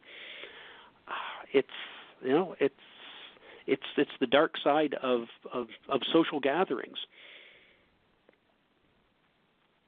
I think maybe you look at the time, we should get back more to how journalism is affecting, not just riding and steering a lot of these paths that the public seems to be taken down, but they have their own way of doing this already. They all have their own pattern for when they want to make something important, or conversely, make something important not so much. This is something that it's something they've had to develop pretty fast, right? They've had to come up with this in the last 5-6 years. Yep, and we have found. I mean, there's being a thought leader, again, I'll just use the Toronto Star example, and usually, the Star is an example of positive. I mean, they have a social crusading background, and they will take an issue. They'll take a child poverty issue. They'll take a housing issue. They'll take a public health issue or something, and decide that this is important.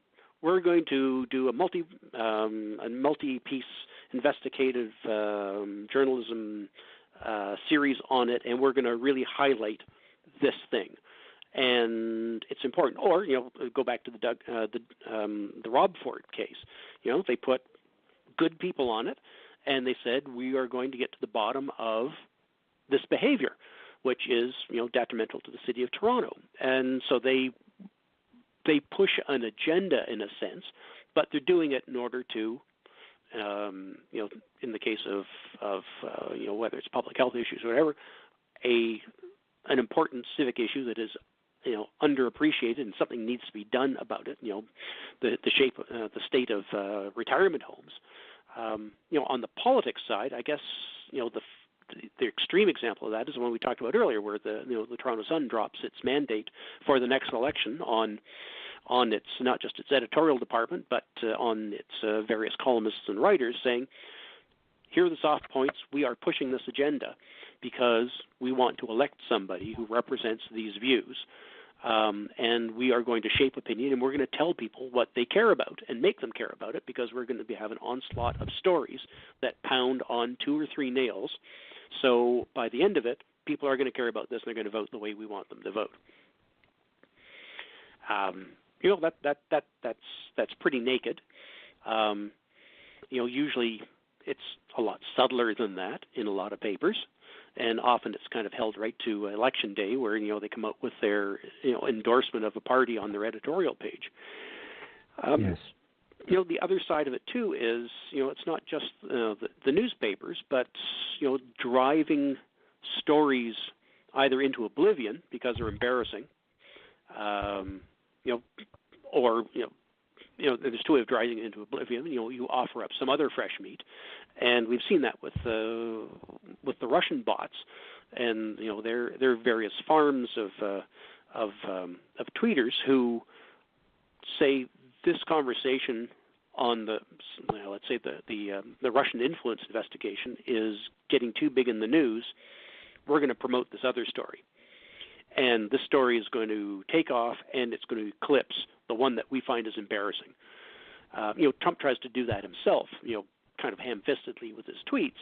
When things are getting hot for him on something, he'll try to change the channel by tweeting out some crazy stuff and go just on a Twitter tirade, and all of a sudden people get distracted and go like, oh, okay, let's look over there now for a second, and you lose the momentum of the really important story, which was the purpose in the first place. It was to distract you with the shiny and make you drop what you have in your teeth and chase something else for a little while and hope that you never come back to it, or by the time you do come back to it, the momentum's gone. Do you agree that by using that to distract and take momentum away from something that deserves coverage, isn't that being used as a setup for the next step, which is to counter the reality that they didn't want to talk about and come out with their position on the same issue that was stifled? Isn't that what the Sun chain, the Toronto Sun, isn't that exactly what they demonstrated in their memo? Because not only do they have their editorial perspective, which basically says we're going to say that Ontario is worse off than it was before the Liberals came along. And then they even outline themes, quality of life, and the words they use here. Our goal here is to use concrete comparative numbers where possible and real people to illustrate. Well, are these real people that are at a Doug Ford rally?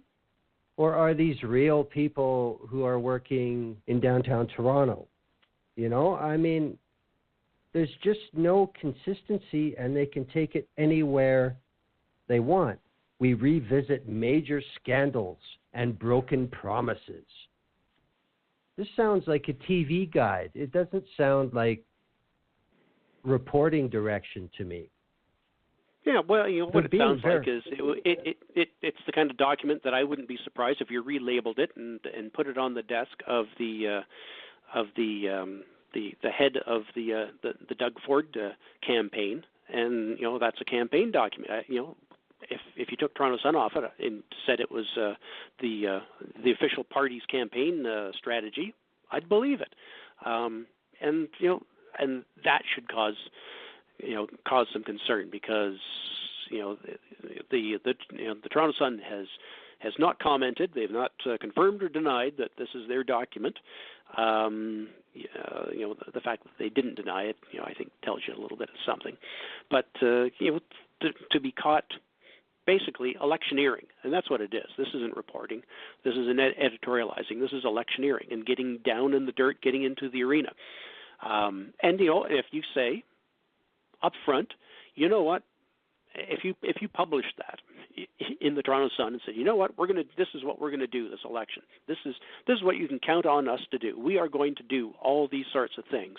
Then you're out in the open, and you've got you've got a lens to view it through. If you're a reader, whether you're a supporter or not, and you read, here's how we're going to handle the election. You're going to see from us stories with real people talking about real problems. We're going to talk about scandals. We're going to talk about, what do they say? Growing problems in health, education, and the economy. And we're going to present it to you, with real examples and real life people. I could say, all right, I respect you putting that out there and saying, we're wearing this on our sleeves. This is what we're going to present, and we're not ashamed of it.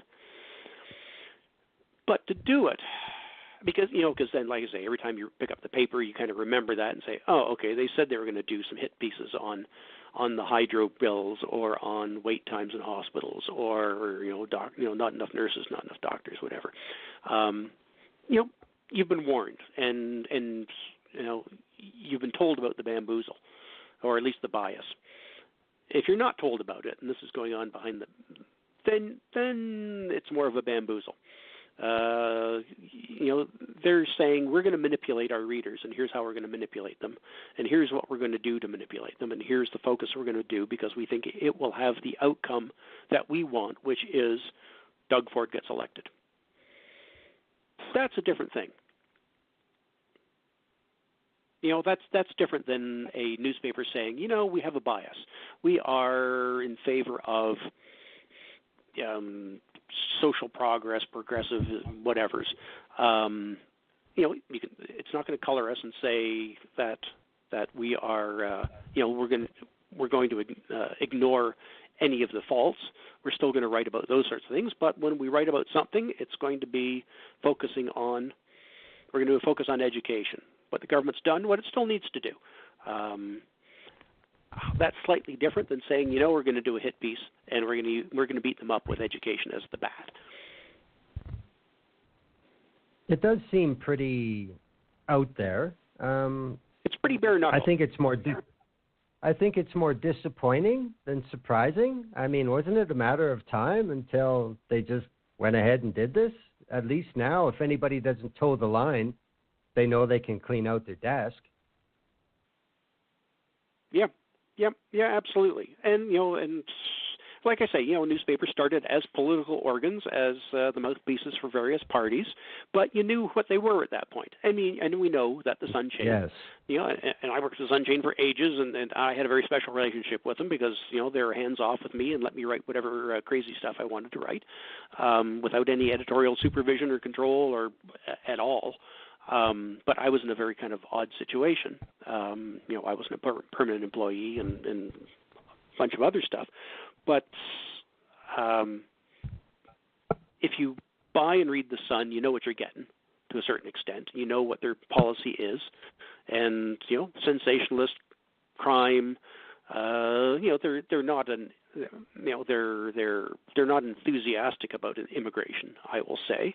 And they're always, they go to that conservative place where you're always worried that someone is getting something somewhere for free, and that just bugs them like crazy. The welfare cheats or the refugees who come through at non-border crossings because they're line skippers, and they're mad about that, and they sense that their people are.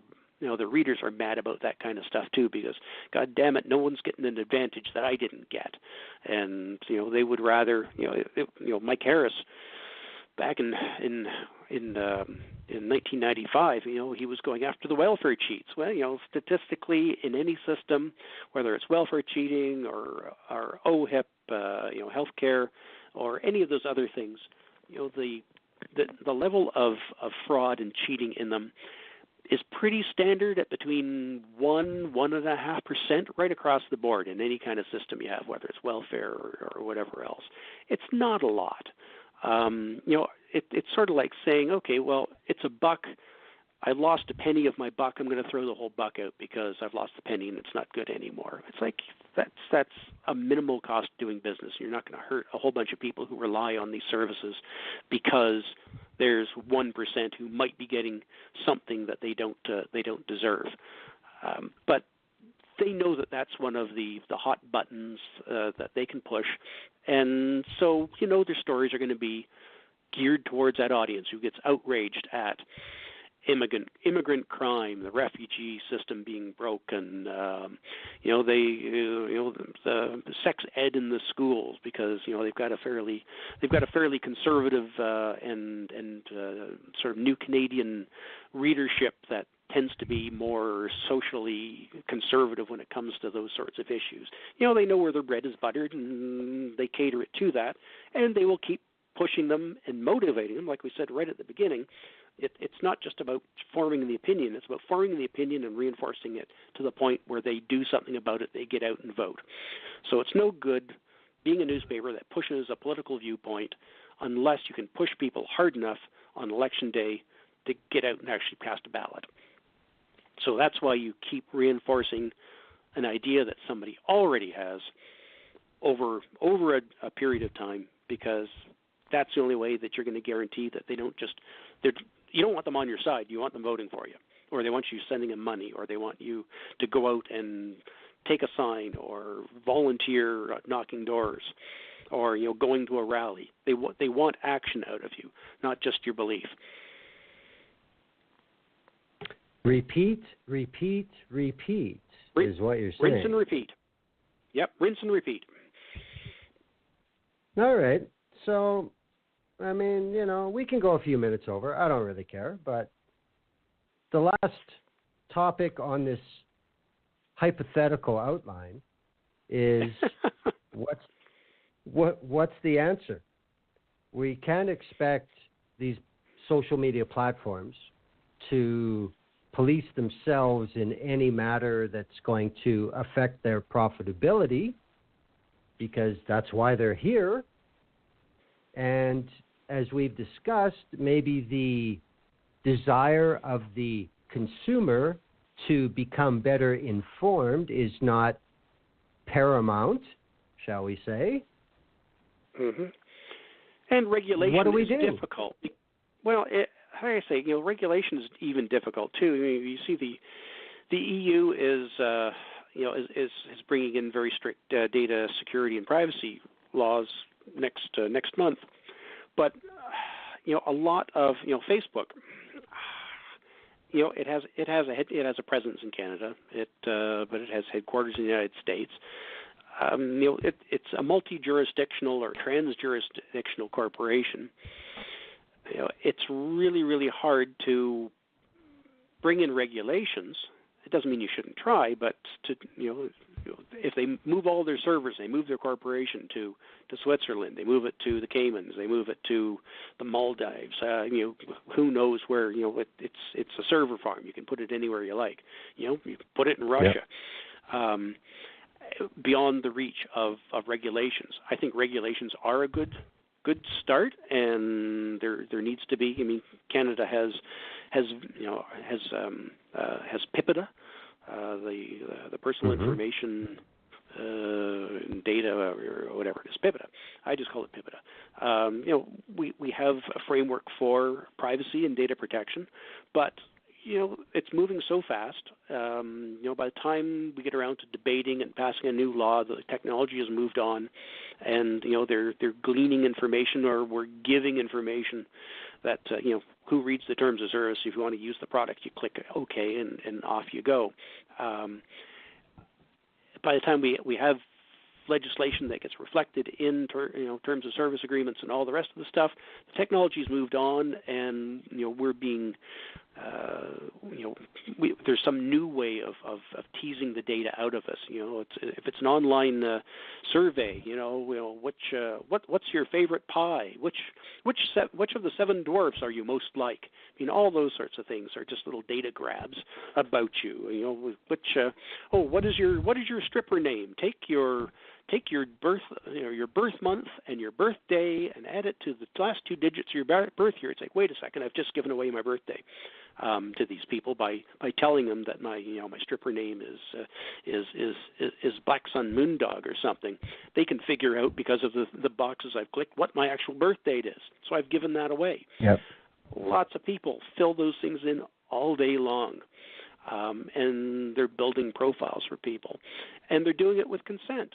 It's people are just giving it away. So how do we protect people against themselves? How do we prevent the data from being used in nefarious ways? And how do we protect both our social discourse and our democracy? Because it's clearly in use in Canada right now. The data collection, the Conservatives were pioneers in data collection with their SIMS system for the last couple of elections. They captured tons and tons of stuff, and it was cutting cutting science. It was state of the art, even when they were doing it. And they've continued to collect for fundraising purposes, to be able to micro-target things. If you're concerned about oil, if you're in the oil patch, if you're concerned about guns because you're a gun owner, if you're concerned about immigrants because you're old stock Canadian, and you've expressed your interest in various online forums or surveys or whatever. They've been able to do that for ages. But now there's this next generation where they are able to send out swarms of bots to retweet their message, so it gets in front of more and more eyes, and it reaches people who they might not have reached otherwise, who probably felt affiliated but never felt engaged, and now they're engaged, and now they're a fundraising source, and maybe now they will vote for you. Maybe now they'll come out to a nomination meeting. There's all kinds of new things that are coming up, and it's really hard to do it. I mean, at the end of the day, I've sort of naively said, the buck stops with us as the data source. Part of it is what we choose to share, and realizing that sharing data is inevitable. We are going to share data just by living in this world. You can't. It's like shedding skin. You just can't stop doing it. It happens. There's you leave a trail wherever you go, and if there's someone there who's concerned enough to pick it up, they're going to be able to figure it out. But it's also not just being a fairly tight source of data and controlling your what you give away. It's also being smart enough, and that's being educated and thoughtful, and this is the hard part. It's being all those sorts of things so that you're not a target, so you're not swayed. And that's really tough because human nature is you want to feel validated, you want to feel appreciated, you want to feel that your opinion matters, that there are people who agree with you, when you see people retweeting you like crazy, you get a warm, fuzzy feeling because it means people love you. And you don't care that it's a Russian bot or a conservative click farm or if it's genuine people who actually love your position.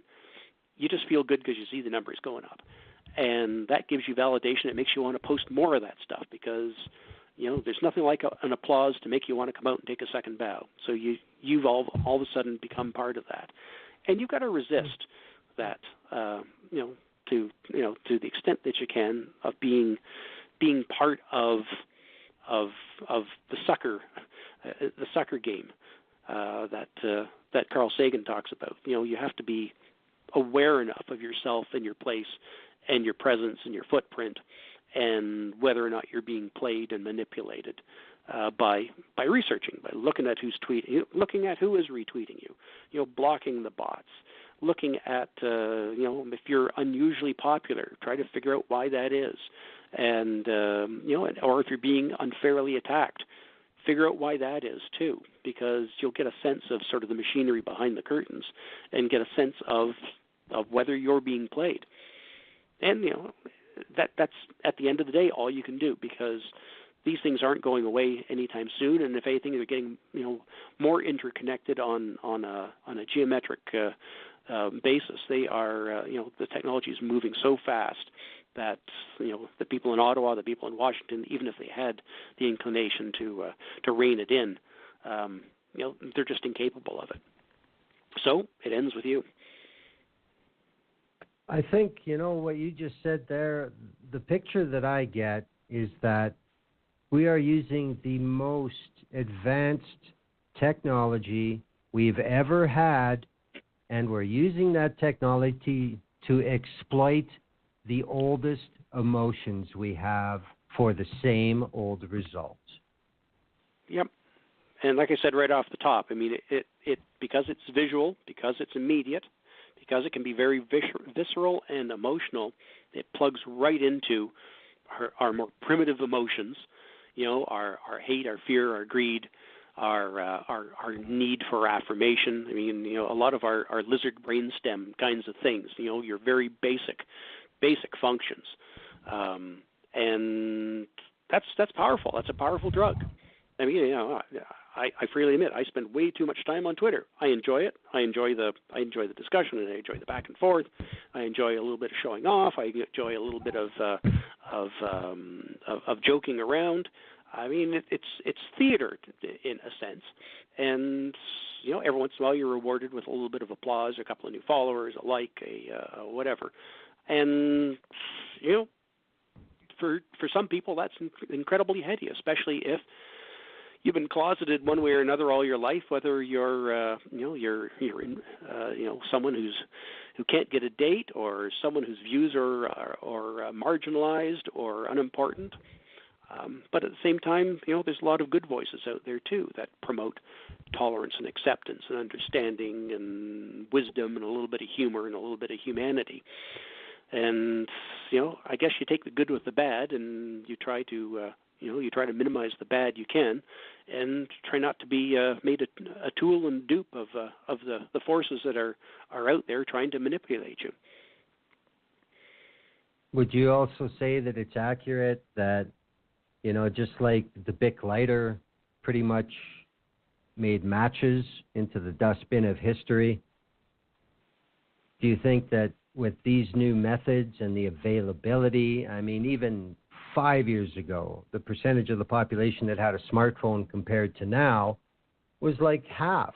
It's growing that fast. I don't see any way that people are going to be able to just walk away. It's impossible. Oh no, no. It's like what they said about the atomic bomb. There isn't a weapon that's ever been made that hasn't been used. And once that cat is out of the bag, you're not getting it back in. This is here to stay. It'll evolve into new forms we probably haven't even imagined yet. Whether it's implants, or we talked about I've watched technology. I love technology. I worked for a technology company way back, and just to see the convergence. I remember when Steve Jobs talked about Apple. He talked about your laptop being your media hub, and it was going to connect your camera and your cell phone and your the internet and all these things, and it was it would be your television, it would be your movie studio, and everyone laughed at him and just said not going to happen. But he could see far enough in advance, saying technology eventually will all be the same thing, and we'll find our own ways of accessing it. And social media is going to be there in some form or another, whether we access it on, in a portable way. I don't think we saw the portability of the internet, quite as much as we did way back in the day. I remember, my first portable computer was a 512K Mac, and it weighed 20 pounds and came with a knapsack. And even then, there was no internet or anything else. But you could drag it from one location to another, and that was portability. Now the computing power in your pocket is outstanding, or on your wrist. We're going to keep going in terms of portability and access, and how the technology is going to be just so ubiquitous. Whether it's voice activated and having an Alexa in your house, so it you don't even need friends anymore. It'll talk to you and do all your stuff. You'll never have to get out of your chair. Or what the next iteration is going to be. There's some great futurists who talk about it. But the basic human needs, which is conversation, interaction, validation, community, those are all things that are really hardwired into us as humans. And the technology is always going to be an extension of that. And with it, the good comes with the bad, because, if you're tapping right into your, to use a Freudian expression, if you're tapping right into your id, it really is going to continue to be like this. And, maybe we'll get used to sort of the extremes and get tired of it. We get tired of the fighting. We get tired of the controversy, the meanness, the harshness. The abuse, the harassment that goes on social media, the targeting of people, for expressing an opinion. Maybe we'll get tired of it. The last couple thousand years of human history suggests that we won't. But again, like I said, I'm a small L liberal. I believe that people can get better and should get better if we choose the right paths and temper ourselves a little bit. So, you got to be an optimist, otherwise, you'd never stop crying. I think that is a outstanding way to wrap up the episode. Once again, There we Mr. go. Lautens, I thank you. I thank you for How's coming the hockey back game? again. You'll be very proud of me. I didn't have like the hockey game on in the background, so I have no idea what's going on, whether or not Toronto is celebrating or if they're crying in their beer I know. tonight. I guess I'll find out. I'll find out as soon as we hang up. Well, actually, just to put it on the record, I do know what the final is. 7-4, Boston. Oh, okay. Well then, I'm not much of a sports guy, but still. Yes. Like I say, they couldn't have finished it in Game 6, and we could have had a bigger audience. With the same outcome. Oh well. Well, good luck to them all. Good luck to them all. That's okay. We had a good time anyway, and no, it's been a pleasure, and I really appreciate the invitation to come back on. It's and vent a little bit over a couple of hours. It's always a lot of fun to shoot the breeze with you and talk about a few things serious and a few things not so serious. Well, as everybody knows, you bring your own content. You brought us a hell of a show tonight. Thank you very much, Stephen Lautens. Oh, well, thank you. I appreciate the opportunity, and I say, so that was number 7. I look forward to number 8. As do I, sir. Thank you. Have a good evening. Thanks a lot. You too. All righty, everybody. That's it. Went a little over, no problem. Yes, just in case you didn't know, the Leafs lost. Season 9 premiere night. Toronto loses Game 7. Somebody's going to make an issue out of that. Wait and see. Next week, I don't know. May 9th, Tim McSorley from the International Civil Liberties Monitoring Group, ICLMG, will be back once more. I better not say anything about who I'm trying to get for next week, but we'll see. May 2nd, May 9th, Season 9 rolls on. Then we're going to have a couple weeks off because I'm going to be on the road. Hopefully, when that is done and I get back in just before the Ontario election, I'll have some killer content. I'll give you a hint. rightscon.org. Check it out. Thank you, everybody, for listening. Thank you, everybody, for the last 4 years. We go forward. Good night.